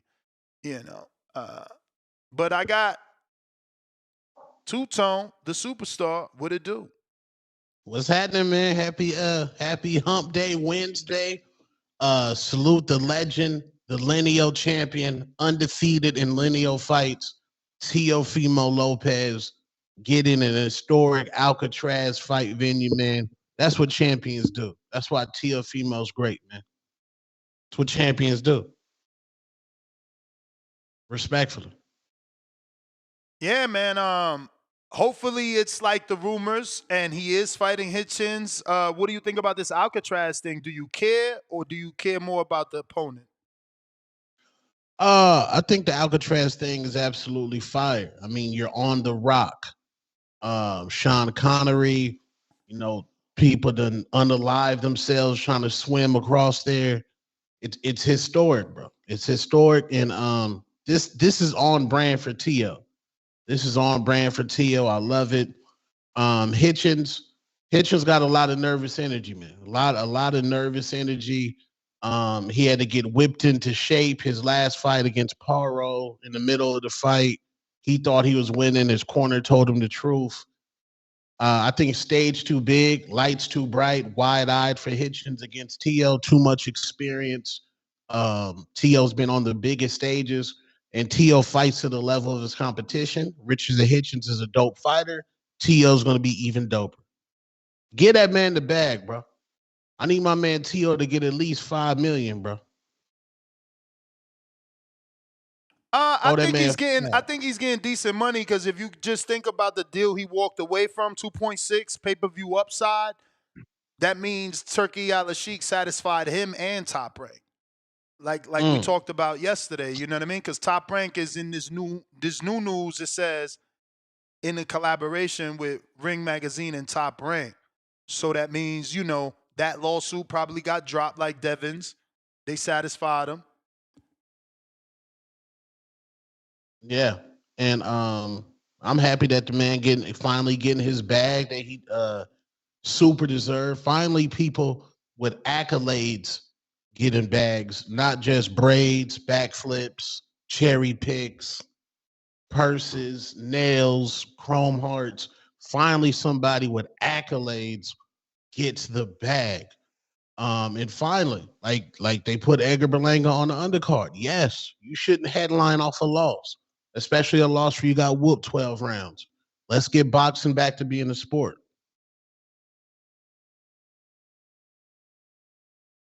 Leave the circus alone, man. You see Jake Paul got a new jet? Nah, I ain't see that. Yeah, he just bought the Drake joint. What, the old one? Nah, he got a Boeing. Yeah, old one, a big boy. Oh, he bought one like Drake. You made it seem like he bought Drake's fucking Boeing. Yeah. Yeah, I mean, them shits is they need to start giving them fuckers away and make new planes. These people terrible having us fly on these old things. Yeah, man. Did you see Sean Sattel in, is it Radio Raheem, where they talked about Canelo? No, but Sean Zattel done made it. Top Rank gave him an entire segment talking about Abdullah. Really? Abdullah's Something Top Rank did on Abdullah, he was the only journalist and narrator voice. Shout out to him. He got it all. He got it all, bro. It was like a breakdown of Abdullah Mason, and it was narrated by Sean, and he had visuals on it. He was on it. It was dope. I'm like, oh shit. Look at that. I seen him and they put journalists, and I'm thinking, okay, somebody else, they're going to have somebody else. It was all him, though, giving his opinion on Abdullah and, basically saying Abdullah can be one of those, pound for pound talents if he doesn't get caught on the way up by a lesser opponent because of his zealous nature to get the knockout. Yeah. Yeah, so he's saying, the kid got talent, but if he keeps fighting in the manner that he's fighting, he may get derailed before he gets there, right? He said something about, you got to get to them 20, 25 fights so that you could become a superstar. And, based off his last fight with Vasquez, it looks like maybe that could be derailed, but he believes that, he's a pound for pound talent, or it could be a pound for pound talent, and things like that. Interesting. Sean Tell, like I always listen to him. That dude's amazing at what he does. But what does a A superstar lot of look like history, in, too. He in knows a boxing? lot of history. What does a superstar look in boxing? I mean, it's a In combination. 2025, like what, like, because like hip hop, for instance, like the hip hop superstar is dead. There's gonna be no more Drakes, no more Kendricks, no more J. Cole's. The hip hop superstar is dead. It's more regional now.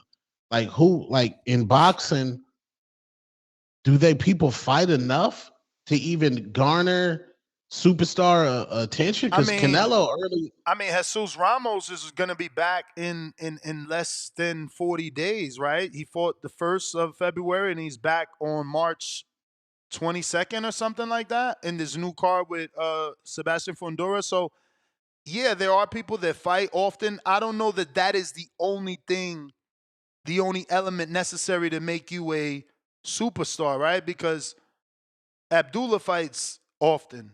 Is he a superstar? Or are we going to categorize it as a superstar in the making?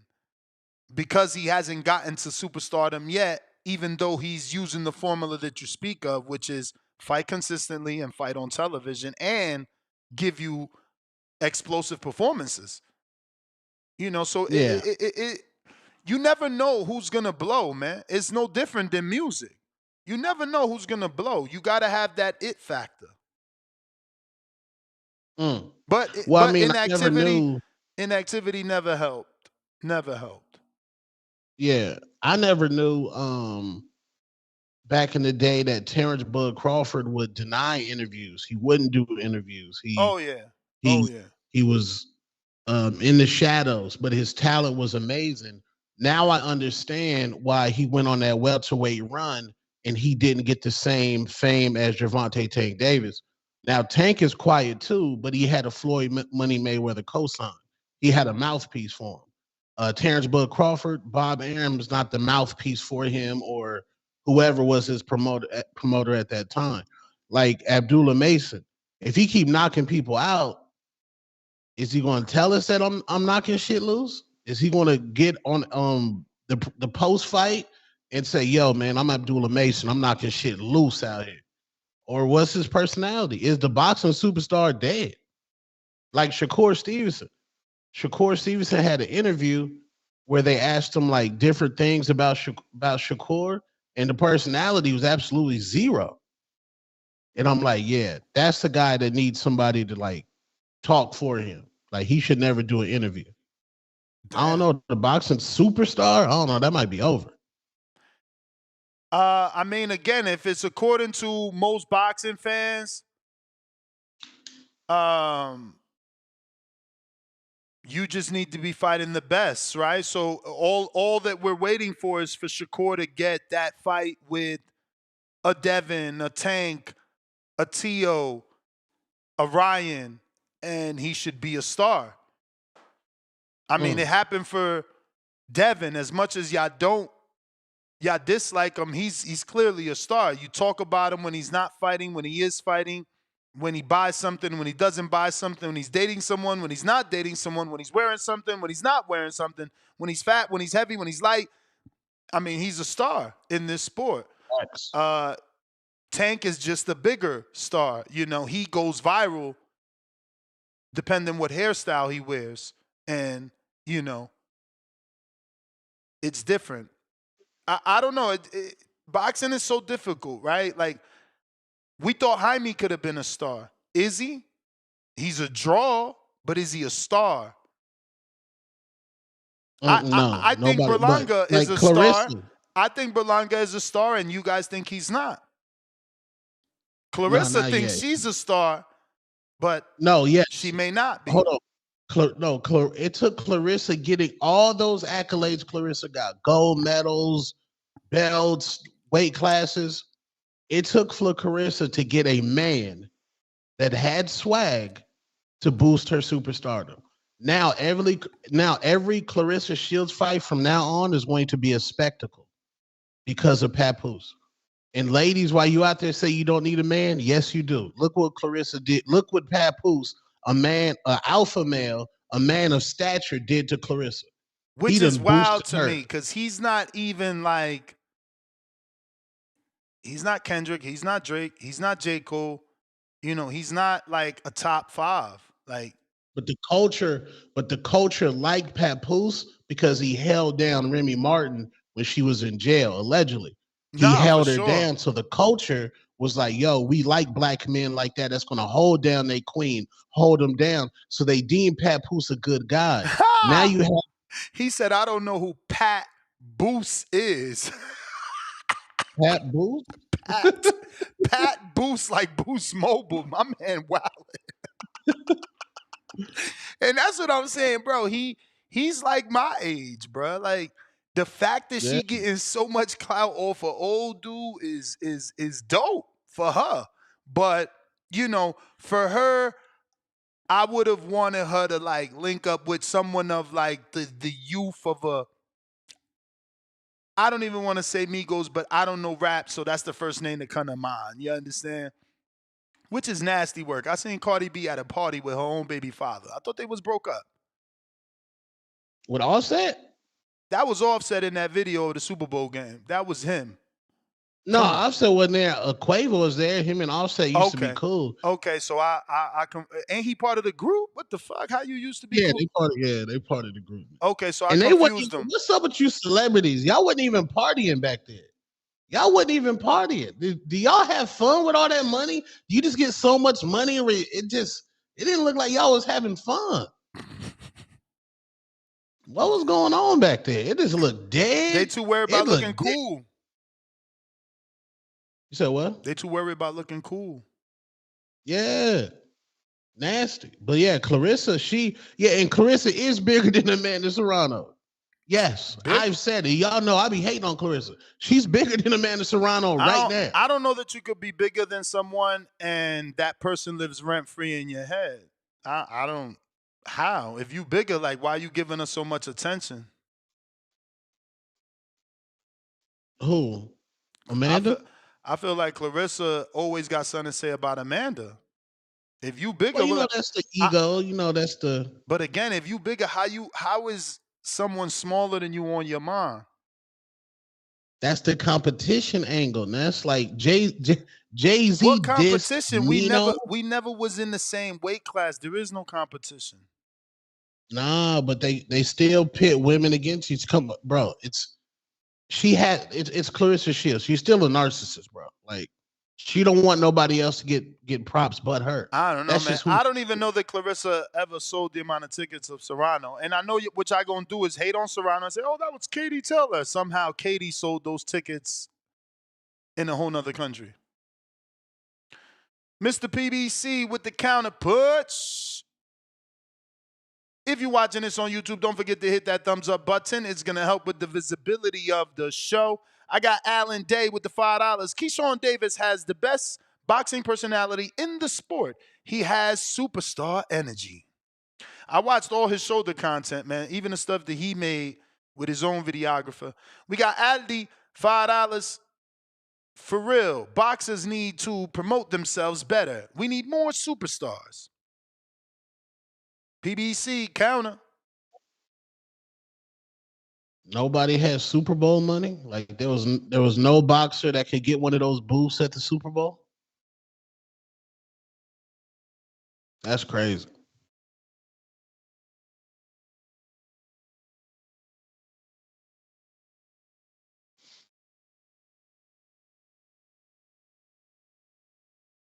Hello. PBC got to unmute. Yo, let me get on this one. Amanda Serrano. When I think about Amanda Serrano, I always think about she was an opponent. She was the blue versus the red. The red versus the blue. She was never in the category of Clarissa Shields. And I think Two Tone's right, man. Clarissa's way bigger than Amanda. Amanda's always been just a girl who Katie beat up, and then she beat up her sister, and then it looks like she's fucking with her sister's boyfriend. I don't know what's going on over there, but she's a good fighter for sure. But now she got to keep it real. Clarissa's way bigger than Amanda. Yeah, she might have sold some tickets with Katie, but we all know that was Katie. And I'm talking about Katie Taylor. I mean, Katie. Is it Katie? I don't know if you've It's been. Katie Taylor. I don't know if you know, but Amanda's done the most views ever in women's boxing. She had over Okay, that's dope. With who? 70 million views. With Katie. Yeah, Arturo Gatti gets into the Hall of Fame because of his fight with Mickey. She is a blue opponent versus the red. Mickey get Arturo into the Hall of Fame. Mickey. Clarissa is Katie is Amanda is she's just an opponent. No, you're right. She's the other side of the corner. You're right. She's blue versus red. And that's the thing. There's an argument of the. There is no argument. Katie. Katie. Fucking spectacle. That's what I'm saying. Katie beat her ass 2 times. Yeah, and she's also a 2-time gold medalist, 2-time undisputed, and that's dope. And that's the girl that Amanda arguably beat 2 times. See how it is. Hold on. I don't want you getting confused. Clarissa is 3 times. No, they made belts compared for her to a 2-time. But remember to tell the truth. Remember to tell the truth. At the heavyweight division, there was 3 belts that didn't exist until Clarissa decided to fight there, and they made. Look, those if you belts. want to take the peanut butter off the peanut butter jelly, it's still gonna be what it is. No. But Clarissa it's just part of history. Above and beyond. We can't say that it was Amanda vacant. has been beaten up twice, and then Katie beat up her sister, and then Amanda looks like she's fucking with her sister's boyfriend. So I mean, at the end of the day, Amanda's known for being on Jake Paul's undercard or around Jake Paul, in the backstage with Jake Paul, and that's all I think about when I think about Amanda. Now, Clarissa, I think about accolades. Her rapping, she got music videos. Amanda is known for crying on TV about how she could have won. So my bad, man. Not to be rude, I can't go with the Amanda stuff. People say she's the greatest. She's good at getting beat up, just like her sister did. But Katie is that girl when it comes to Amanda's career. I mean, that's the one that Amanda beat, though.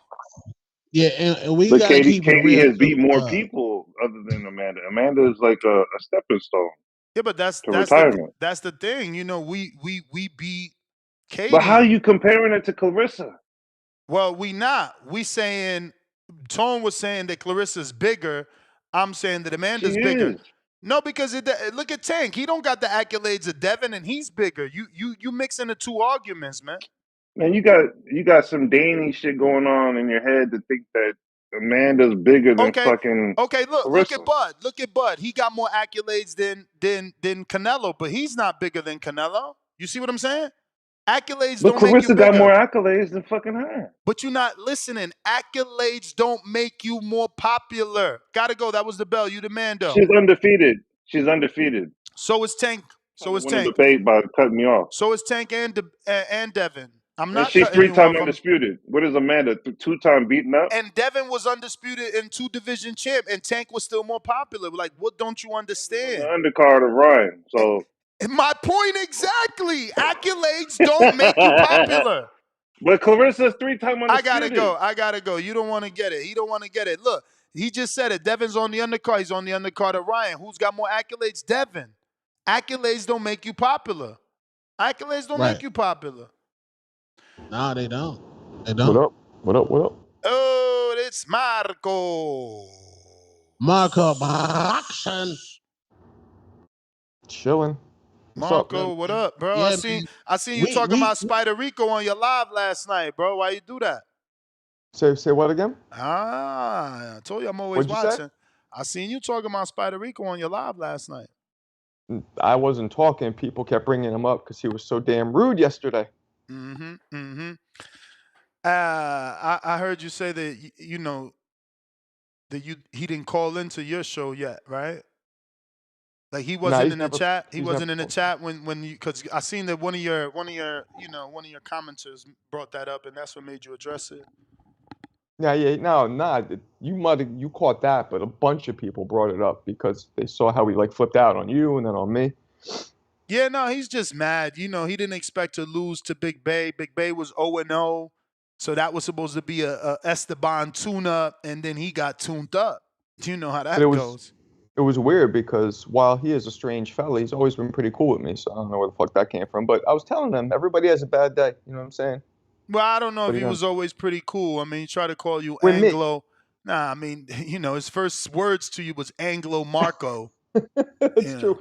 I took it more as like joking, but I remember it pissed you off. So I don't really know him. So maybe you knew him better than me. Maybe he was trying to be. No, he's a good guy. He's a good guy for sure. Good guy for sure. You know, first time ever he's not expressed interest in fighting. Usually he fights every single border war. So, you know. Yeah, I guess he's just. I always tell people, man, if your mind isn't in it, don't do it, because this, you know, that old cliche, you don't play boxing, you get hurt. Like, or Big Bay just beat the fight out of him. You know. Nah, you think so? I mean, it could be. I got Damian Clark. Oh shit, Damian! First time ever I catch your shit on time. Clarissa is a 4-time undisputed in 3 weight classes. I think it's 3-time. That's pretty much what she told Terrence Bud Crawford when Crawford went to visit her right before her fight. We got Treese with the counter. Yow. I think I got it down. Yow. Oh my Lord Jesus. Alexander Usyk is retiring. No. Damn, he done pulled a Tyson Fury? Nah. He said he's welcoming though the fight with Dubois or Joseph Parker winner as the first of 2. So he's got a retirement plan. It's gonna be a 2-fight retirement plan. So you know Dubois, Joseph Parker winner, and then one more fight. Nice. So he's not just retiring. He's giving a retirement schedule. Looking at an undefeated heavyweight champion retiring, possibly. No. He said 2 more fights. If he wins, I'm saying, which is likely he will. We could be looking at an undefeated. Oh, hasn't been done ever except for Rocky. Every time I talk about boxing, white man got to pull Rocky Mouse out the ass. Well, I get it. Treese. Oh, what up? What up, Tom? Chat. If Amanda Serrano and Clarissa Shields both walked into your mall, who's getting mobbed first? That's a question for the chat. I mean, it all depends what mall. Clarissa. Is the mall in New York City? Is it Haverstraw? Is it Haverstraw, New York? Is it Haverstraw, New York, where Amanda's hot? Nah, Clarissa. Is it Fifth Ave? Don't matter, bro. Is it Saks Fifth Avenue in Manhattan where she hot? Bro, it don't matter. Let's do Rodeo Drive in California. They both walking down the street. Nobody knows neither. Nobody knows I neither. was gonna say that. No disrespect, but especially in Rodeo Drive. Get the yo, wow. Let Clarissa in my mall, Phoenix, Scottsdale, Arizona. A lot of rich white people. If you don't Amanda, get your ass out of there, hey yo, you funny as hell. You must know Papoose on a personal level because he just switched his tune. Every other day it was a Clarissa joke and a Clarissa, what do you call it? A snarky remark. And now all of a sudden she the most popular. She could come to Scottsdale. She gonna shut it down. You terrible. A few days ago you was fire sticking her event. calling Wait a her second, second Tone. fiddle. You He think she would funny. shut down a mall? Now because of Papoose, I mean, he got a diss track. He probably know Papoose gonna come for his ass. That's what this is all about. Tone is a calculated, smart, sweet motherfucker. Yeah, he trying to clean up at his little mess. Papoose still on your ass. Don't let him make a diss track. I mean, And if Papoose not on your ass, nigga, the Midwest Mafia on your ass. Because Tone, you been acting ass, and that's okay, gang. I still fuck with you, but no, you do cut up, bro. You say unnecessary shit. I like the other day I heard you talking about. Oh, they had Serena Williams on the halftime show. C Walk, that nigga talking about. Oh shit, that could have been Clarissa. That was supposed to be Clarissa. I'm like, nigga, how the fuck what that was Clarissa really got to do her with though. Kendrick Lamar in any way? That was Like, what really the fuck? that was really Serena though. I know that was really true. That's my point. That's what I'm saying. But this I man ain't know talking, that. I thought it was a he fake go out his Serena. way to bring up motherfucking Clarissa Shields like she got anything to do with Kendrick Lamar or the West Coast or the fuck like this guy. Nah, clearly Tone trying to get a passed around rappers now. That's what he trying to act like. Like, oh, you go be with that rapper now. Like, come on, Tone. Fucking guy, Yo, wow. he's a nut, man. But hey, man, I hear y'all guys talking about this boxing shit.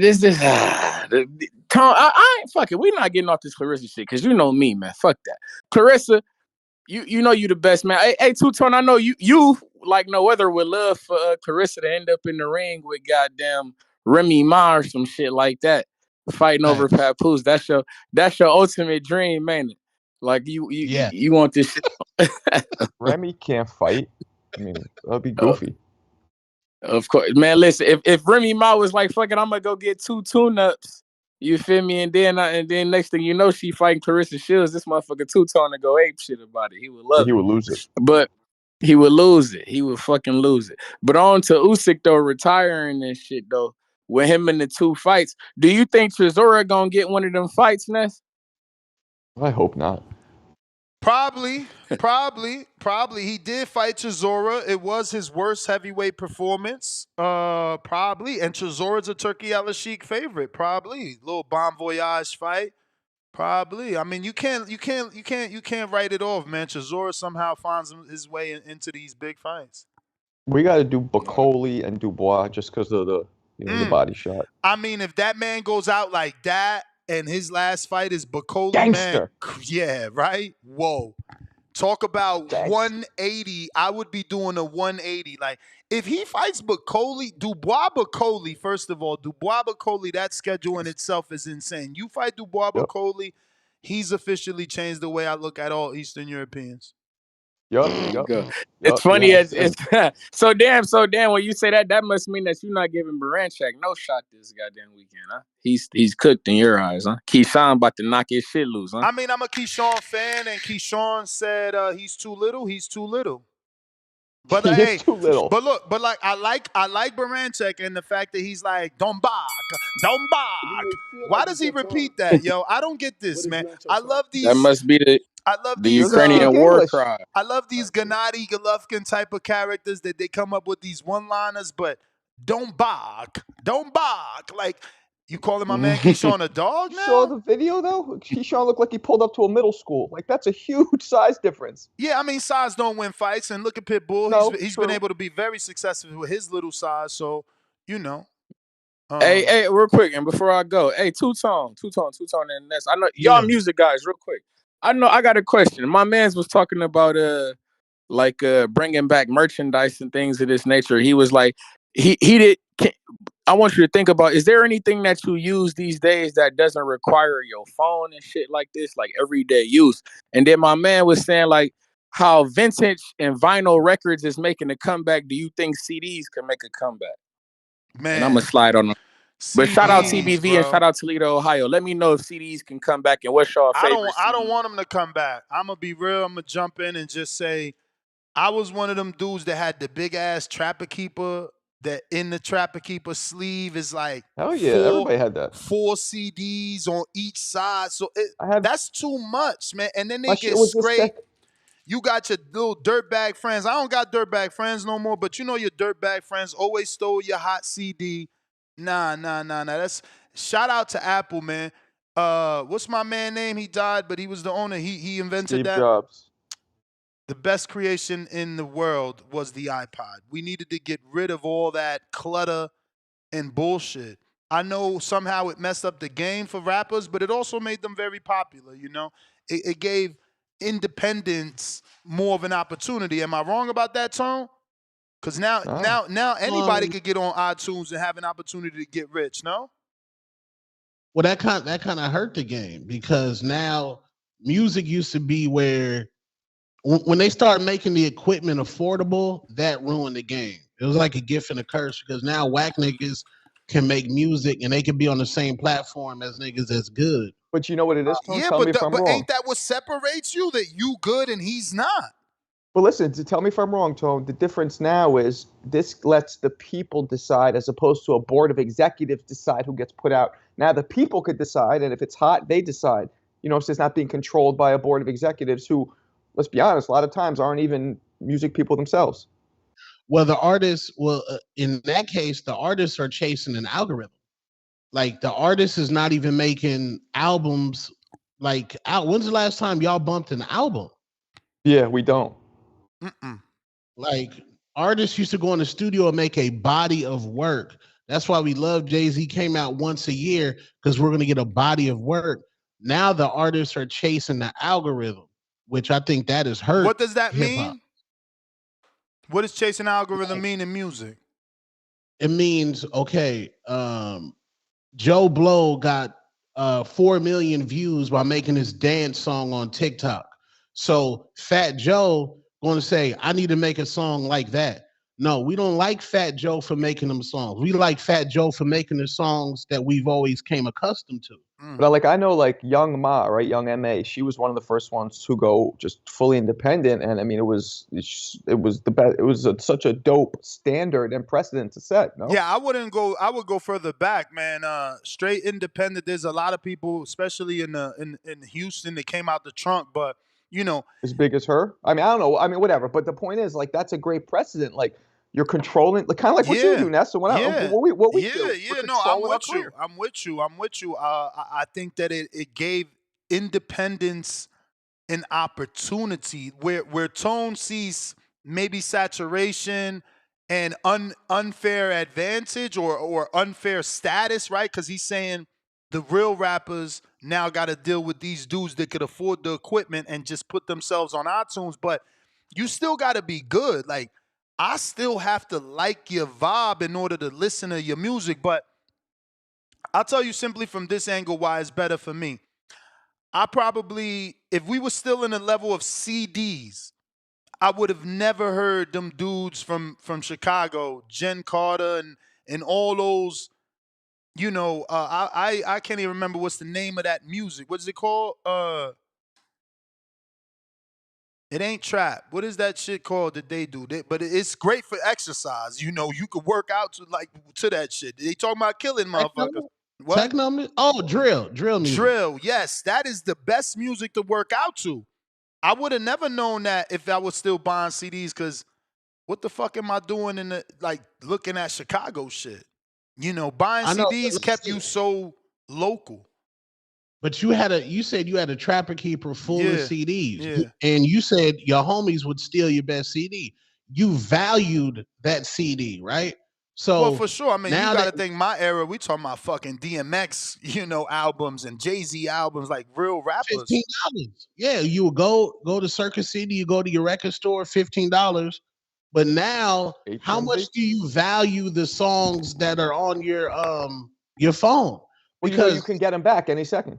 No, if you look at your playlist, I guarantee you not all them songs are there. The artist can take them songs off of that platform. Oh. You don't even have them no more. Yeah, that's true.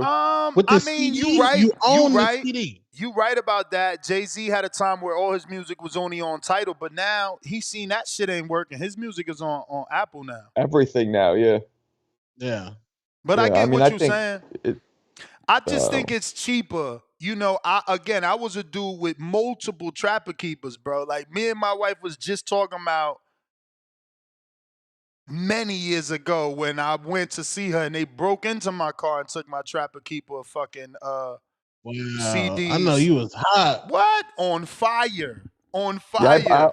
did you go through the period where you took all the CDs and burned them on the computer when that was possible? Because I did that. Absolutely, but I didn't take my CDs and burn them. The only time I took my CDs and put them onto my computer was when Apple was invented. They allowed you to already have your CDs and transfer it into your music library. No, I did that earlier when you were able to get the MP3 players. The first ones that were like little pens or whatever, they only held like 12 songs, but then it started getting more storage, more storage. I mean, it's kind of like boxing. Like Jake Paul, yes, he's getting kids in the gym, like they're going to Adrian's gym. But a lot of those kids, what they're not telling you, they finding out that they getting punched in the face. Like they don't understand. Like Jake Paul trains. Yeah, but that's all part of anything, right? Like a lot of kids could like to ride a bike and find out once you take the training wheels off, they're gonna fall. Or they could like football and find out once I get tackled, I don't like this no more. Everything is trial and error. We can't fault Jake Paul for your kid being too soft. We can only credit Jake Paul for bringing your kid to the gym. Now, if your kid gets punched in the face and he cries, you made him that way. If your kid gets punched in the face and he punches back, you also made him that way. True. CYP, what up? There he is.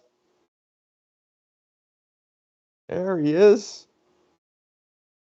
CYP, you there? The word is Compton is all pretty now. There's no hood. That's what they were saying yesterday. I don't believe it. He answered it yesterday. Are you No, that there? wasn't. YP. Spider Rico. Compton's crazy. Grand Rising, God. Grand Rising, God. Oh boy. I'm Superman, but not today. Yeah. No, don't do it to him, God. Yeah. Stay on your feet, stay alert, stay swift. That's what Spider Rico say. Stay on your feet, stay alert, stay swift. That done got me through my toughest days. That's all you gotta do. Whether you win or you lose, somebody gonna say bad. They gonna say you wasn't good enough. Even if you win, just stay on your feet, stay alert, stay swift. I could do what I want. That's what Canelo say. At the end of the day, that's what Floyd say. I don't have to be what you want me to be. That's what Cassius Clay said. Rest in peace. You know, I watch these movies on Netflix. One was called The Kitchen, and the other one was called The Menu. They not related, but they really good movies. I know sometimes we talk about that. G-Von, you always separate yourself from we and me. You say, I'm not like these other niggas. They don't pay nothing, and they ain't nothing. But when you pay and you go to the show in the Alcatraz, you represent we and me. In a way, I'm there too. And that's how we and me works. If you flip a W upside down, we is me. If you turn we and me into an acronym, it's women everywhere, men everywhere. That's what I am. That's what we are. And we did it again. That's what Tank say. Allah is the perfect planner. That's what Devin say. How you like that? That's what Clarissa say. And Tony, you're going to get tired of hating on Clarissa because you're going to see you on the wrong side of history. And where everything that she's been up against, it's not no man that got her till they pay attention or where she is. It was being raped until she had to fight the man off. And fucking and fighting have become a part of her reality, part of mine too. You know, as a black person, we have aggressive nature and a sexual nature that is very intense. They can never control it. It's a part of who we are. You know, and that's what I had to say today. Yesterday, I don't mean to be mean to people. I just want to say my prayer. I pray for we and me, that Allah got us the ways of peace and safety, the straight way, never to go astray. It's Esteban from Oregon, beloved. I'm gone. They wild in Discord. They wild in Discord. He's a good guy. He was just having a bad day. Nah, Spider Rico's okay. I like Rico. Hey, supposed to get Tank supposed to be on the Lil Yachty podcast today. Oh, I just heard Cordell Booker is going to fight Fundora for the belt. You guys hear that? Wow, you're late, buddy. But it's not your Am time. I? Okay, well, whatever. That's For me, actually real news. That's actually official. that's dope. And I know Cordell personally. He's out here in Connecticut, I believe. He's dope. You ain't never What you think? trained with him. Nah, I didn't train with him. Nah. But what you think? He has a chance? Yeah. All right. Be nice. Top rank re-signs with Twisted Tea. What the? That's what's up. They got a little sponsorship for 2025. CYP, what up? Yo. Yo. What up, panel? What up? Man, listen up. What man. up? What up? You know what's funny? You know y'all love my you know what's funny because they always go after somebody.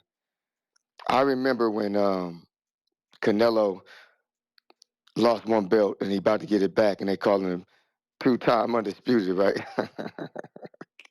Funny, in the same weight class. And I told y'all, man, that shit don't count if it's the same weight class. And Clarissa, she don't count that. But in reality, if she's Canelo, she should count it. That will make her 4-time because she did it twice at middleweight.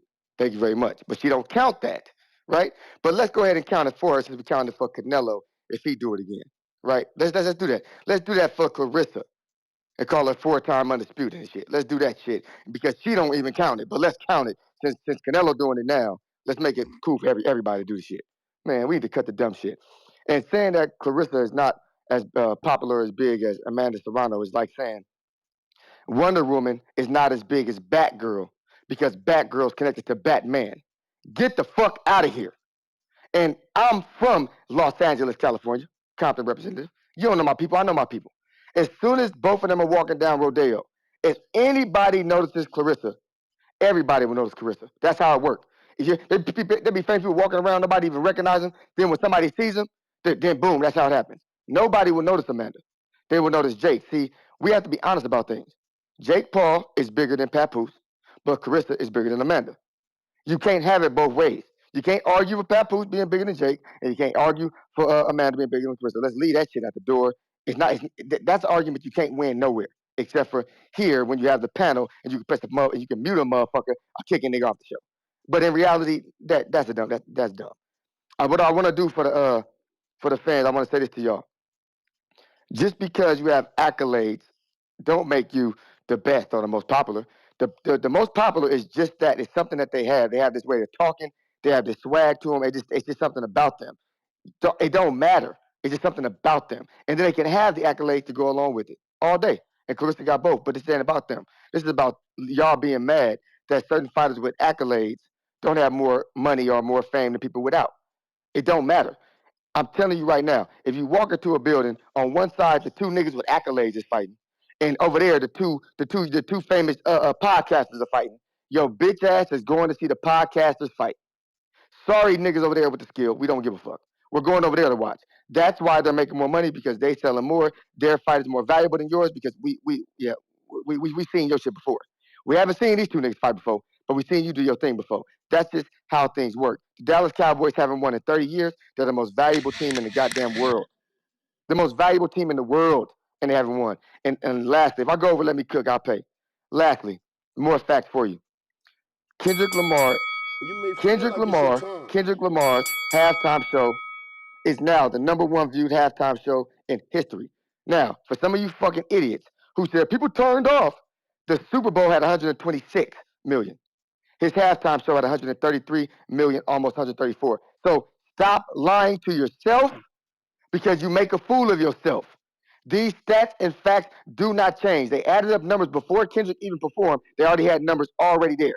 Okay? So if it's so easy to do, how come nobody else was able to surpass Michael Jackson until Kendrick came along if nobody liked it, if nobody cared, if nobody knows the songs? And how come, and if there's a video going around where you can see the real Serena, since somebody thought it wasn't her, when she's going out there and dancing, it's on the floor. All those phones lit up. Tone know about he do audience and shit. All those phones in the audience lit up. What are they doing, Tone? Recording. Okay, so all of a sudden, them 70,000 phones lit up. They don't like what they seeing. They don't know the words of what they seeing. Forget the fact that they all said A minor, loud as fuck. Don't nobody know nothing. Because some of y'all just have that spirit in you. It's a negative spirit. It's a very, very negative spirit. But in reality, I'm only talking shit because nothing y'all say fucking matters because y'all just civilians anyway. And half of y'all civilians ain't worth shit anyway. The other civilians carry you motherfuckers anyway because the truth is half of y'all ain't even fucking needed in a society. We just carry y'all. Fact is like I'm carrying this whole border wars, carrying this shit because Kim is a regular ass dude who ain't saying shit, doing shit, and get his ass whooped. And what I would like y'all to do, just for me, because you know what I'm saying, it is what it is. I am retiring. That's a fact. This is not a game. I would like y'all to do a panel check to see who they picking in this fight, like they do in college football, like they do NFL Sunday. Everybody gets to pick as a team, is CYP, because I want to know what everybody's doing. Because when the fight's over, I want to know who to give props to, and I want to know who to eat there, because it's gonna be the most epic motherfucking congratulations speech you ever heard in your goddamn life when CYP's holding his hands up and got that microphone in his hand. Other than that, good show. CYP, TBX. We go. How they gonna say Kendrick had fake crowd noise? Y'all terrible. No, Kai Sanat's going viral for his clip saying that he was there. And they did add the NFL added the crowd noise to Kendrick. And my response to that is, nigga, who gives a fuck? There's plenty of videos of people on cruises, people at their house parties that went absolutely crazy when Kendrick performed that diss track. This was just a lyrical ass whooping, bro. Don't get mad because Drake got whooped like Spence got whooped pillar to post. Yo, Don't get mad at that, bro. Keyshawn did a live reaction You may to it. feel like it's your time, but Keyshawn it's did Yeah. a not your live time. reaction to the Super Bowl, and he certainly loved it. And it's funny because he like, hey, I dare somebody say that shit was whack. I'm like, whoa. Hope you don't see my video. No, I just hopefully this shit is over. But knowing Drake, what's Drake? I don't know. But Friday he's dropping an album with Party Next Door. Scared he wouldn't drop an album by himself. He wants to drop it with Party just in case it flops, so he can say, "Oh, that wasn't my album. That was Party album." But don't diss Kendrick on this album, bro. Ain't funny, man. Y'all love Drake. Oh, Nope, that ain't my album. Yo, CBC, number one. what up? Love Ness, Two Jones. What you got there? Monzo? Yes, sir. Yo, what up? What up, Monzo? Hey, man, I'm going to try to get in real quick. First of all, Clarissa Shields, the GOAT, the only number one GOAT. And like Ness said, she told Terrence Crawford she was three-time undisputed before she became four-time when she got the heavyweight undisputed. So yeah, she's four-time undisputed. And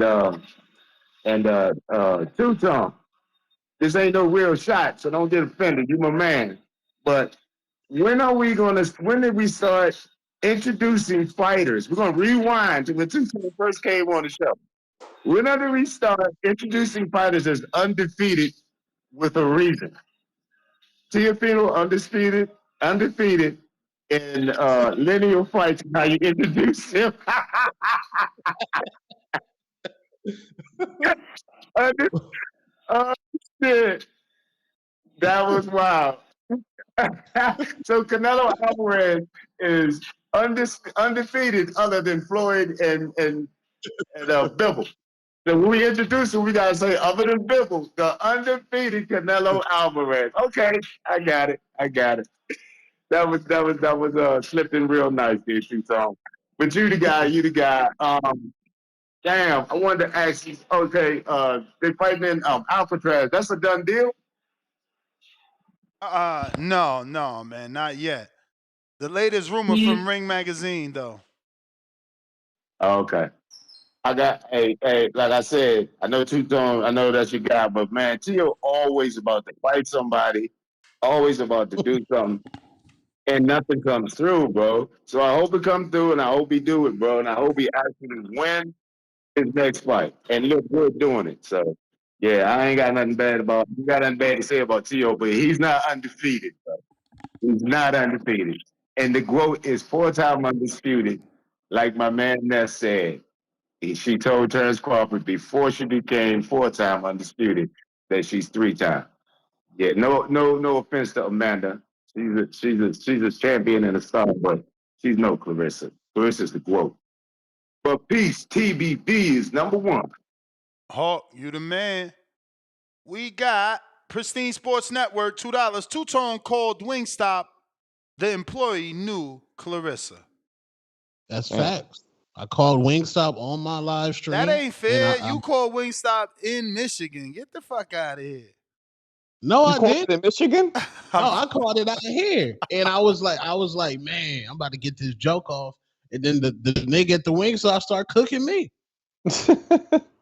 I said, damn. He was a man. Clarissa fan. You ain't ask him how he knew her. Did I? No. You ain't find out if it was that Pat I Poose forgot relationship or not.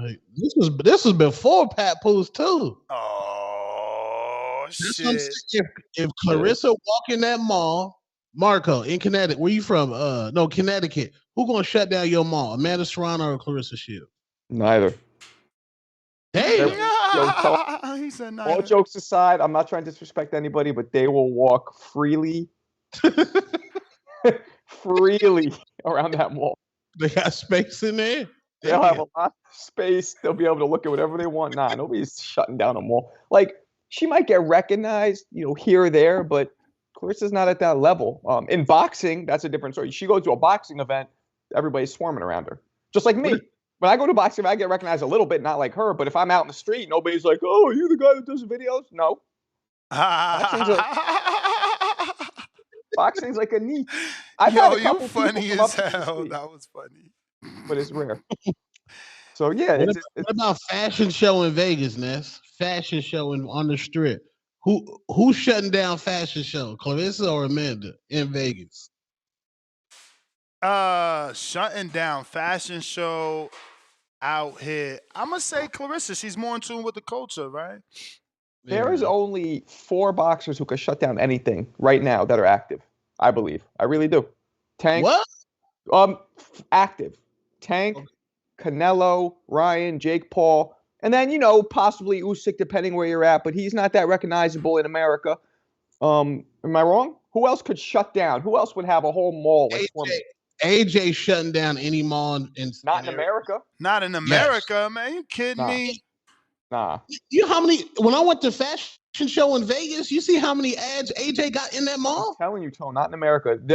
He'll stand out because he's a tall dude, but I don't think we'll know who he is.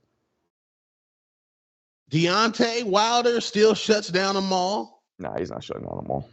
What? Man, y'all wilding. Wilder still shuts Tuscaloosa, he will, but nah.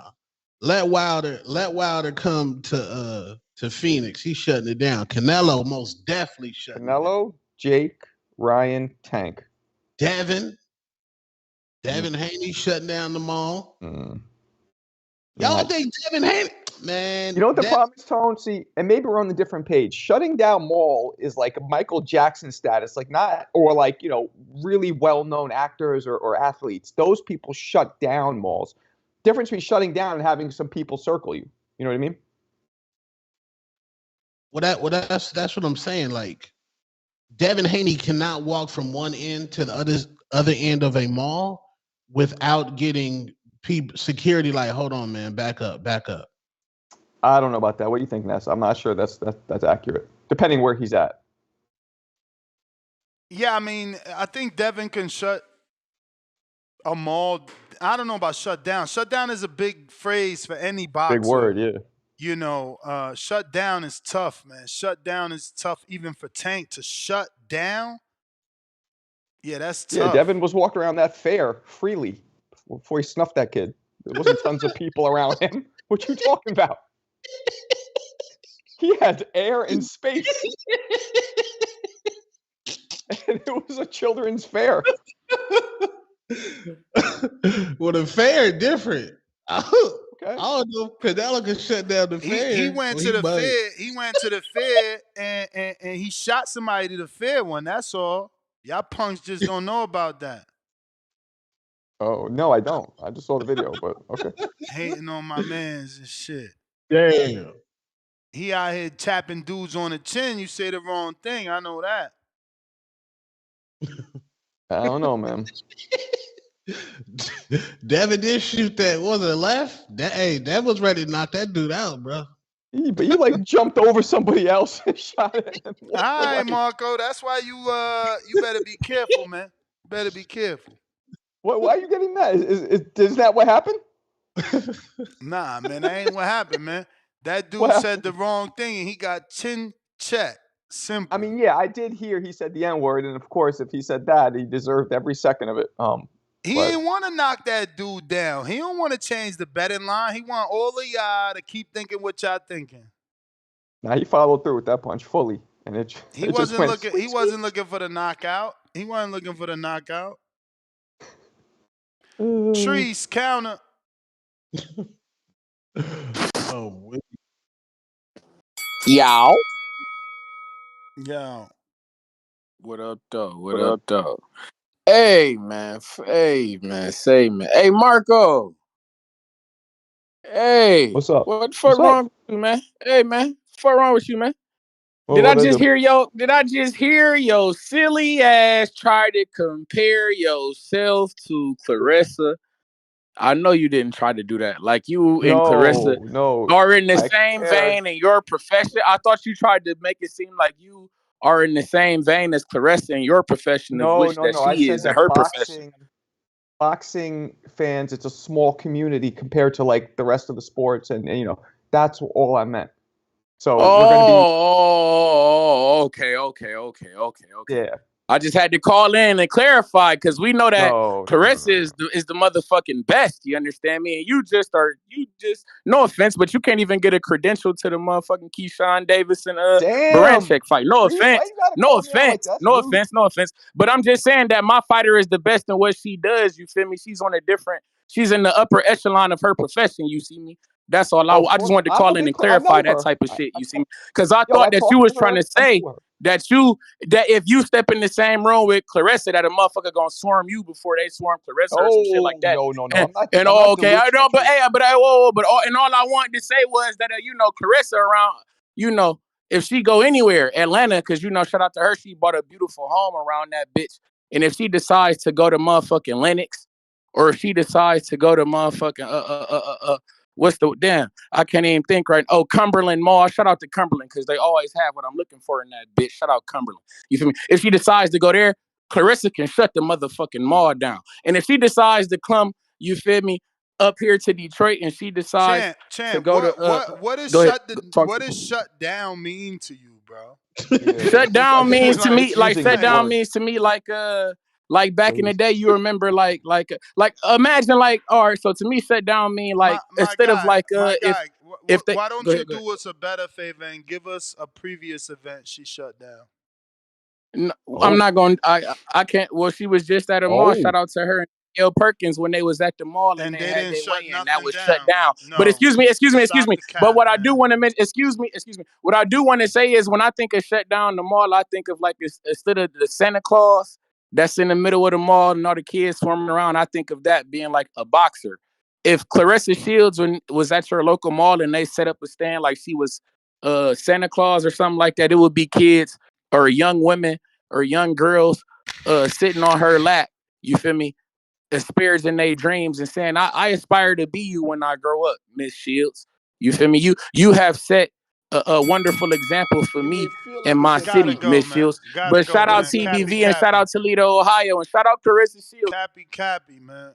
See, like shutting down is when there's so much mayhem and commotion, like Michael Jackson level, that they got to stop letting people come in because it's going to get dangerous. And that's only a very select few people do that.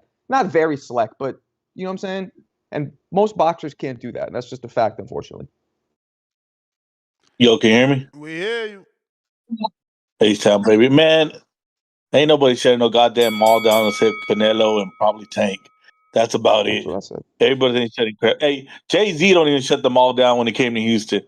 The only people do that is Taylor Swift, Beyonce. You know, What mall was that's it. that? Yeah, The no, I believe Galleria, Jay-Z could bro. probably do it. Bro, we got. Hey, see, y'all you talking about over there in the them little ass cities where their mall is like Palace Royal, Five Below, you know. Nah, maybe they'll shut those little ass malls down.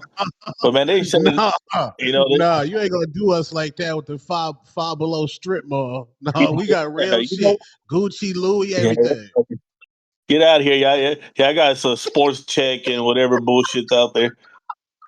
You know, but hey, not in New York, not in L.A., not in Houston, not in Dallas, not in Chicago.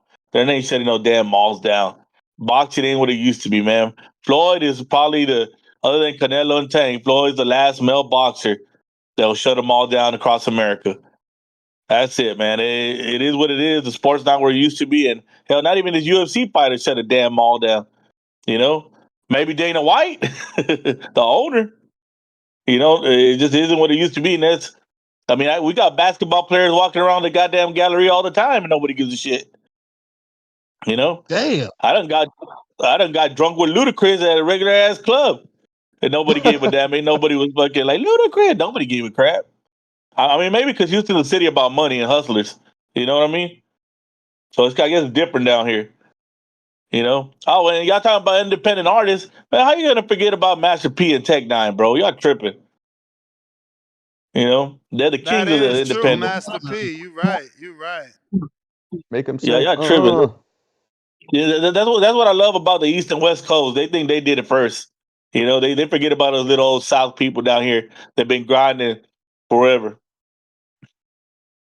You know, it is True. what it is.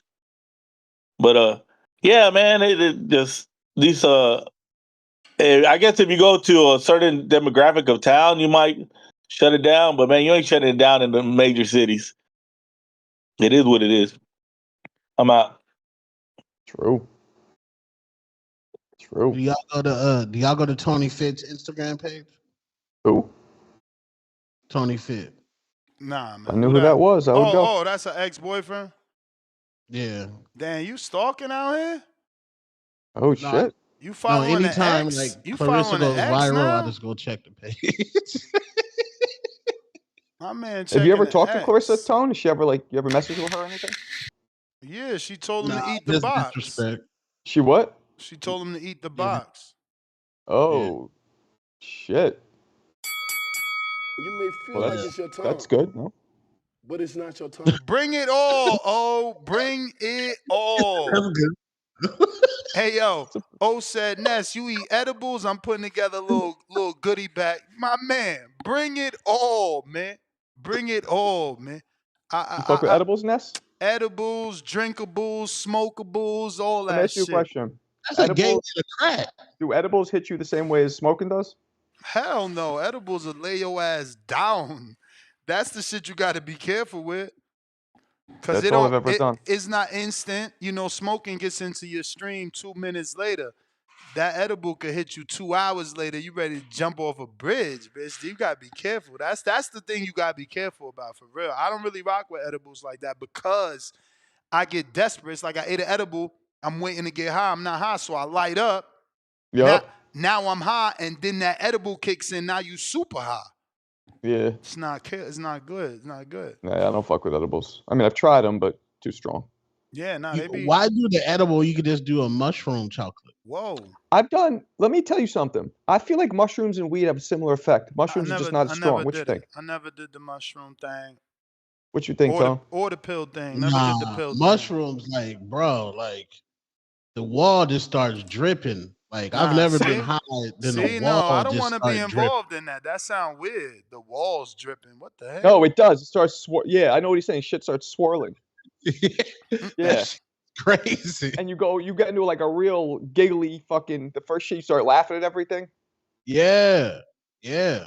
But then, to me, it always gets to that point, even with weed, where I'm like, is this fucking gonna be over? Like, when is this leaving my system? I get into that phase. Yeah, I had to pray one time that I would stop. I don't want to be mushroom high no more. Just stop. Damn. You took a knee. You were like, please, Jesus. Help me, please.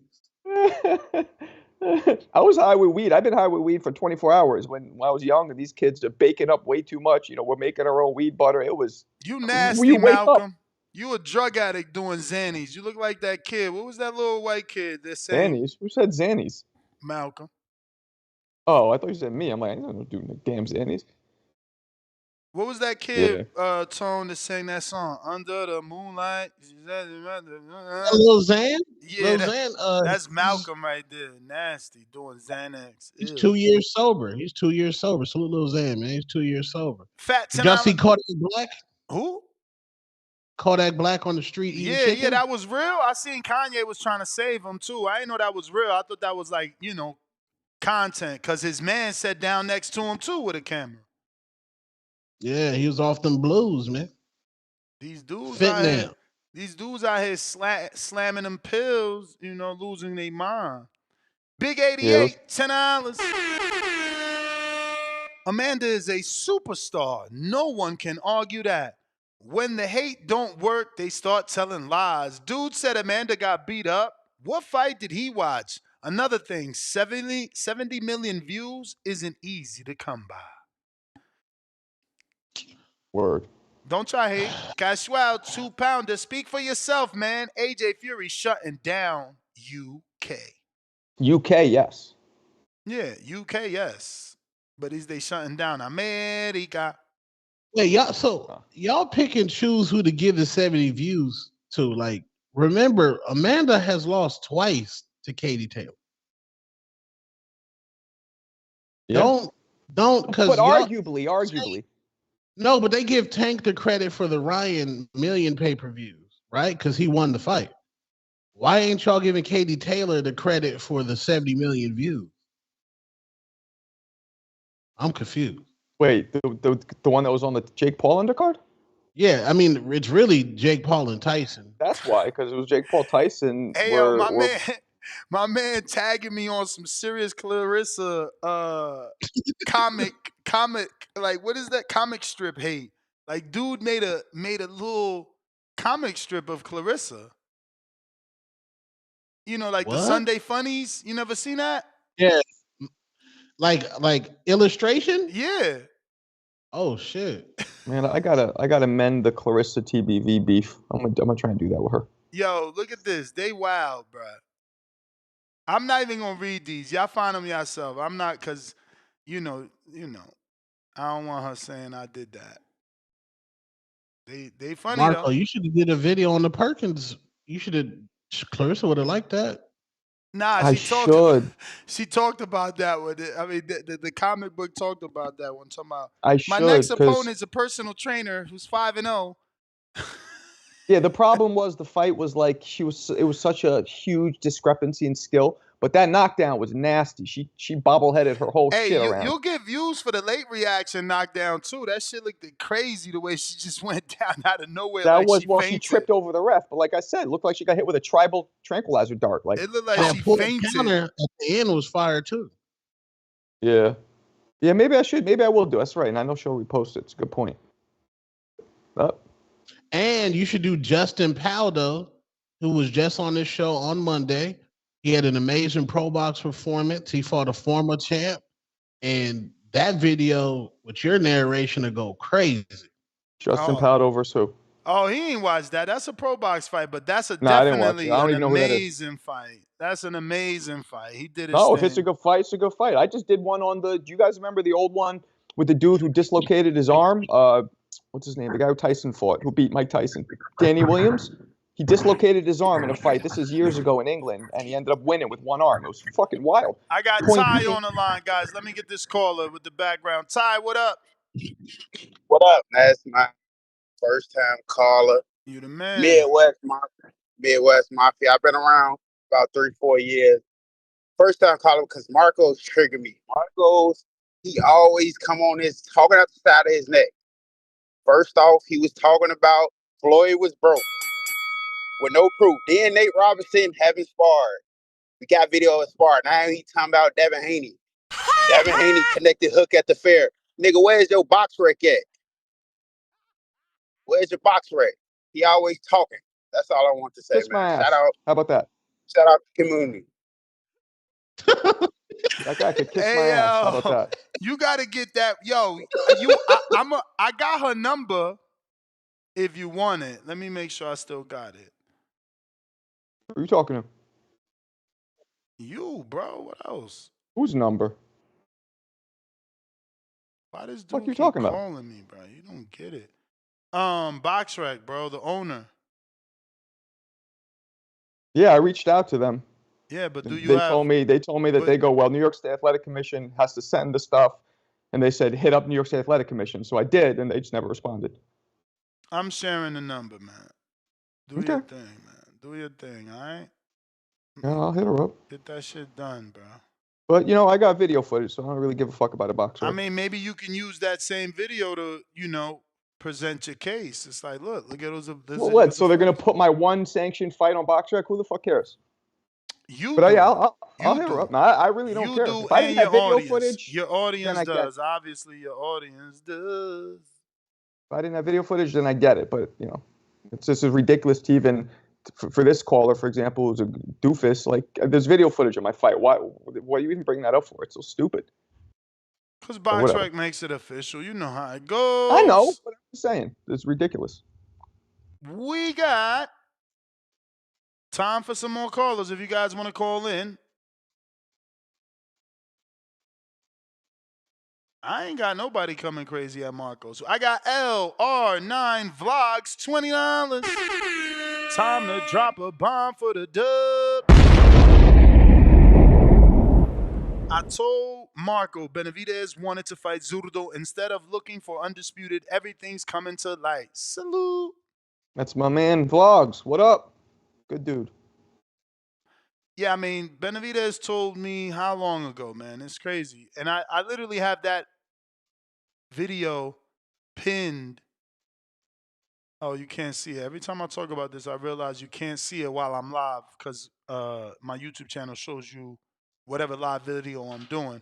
But normally, if I'm not live, the video that I did with Benavidez years ago is the pinned video on my YouTube, and he tells you that he wants to fight Vazdet and then Zurdo, and he hopes to get the Benavidez. I mean, the Bivol Better Beef winner.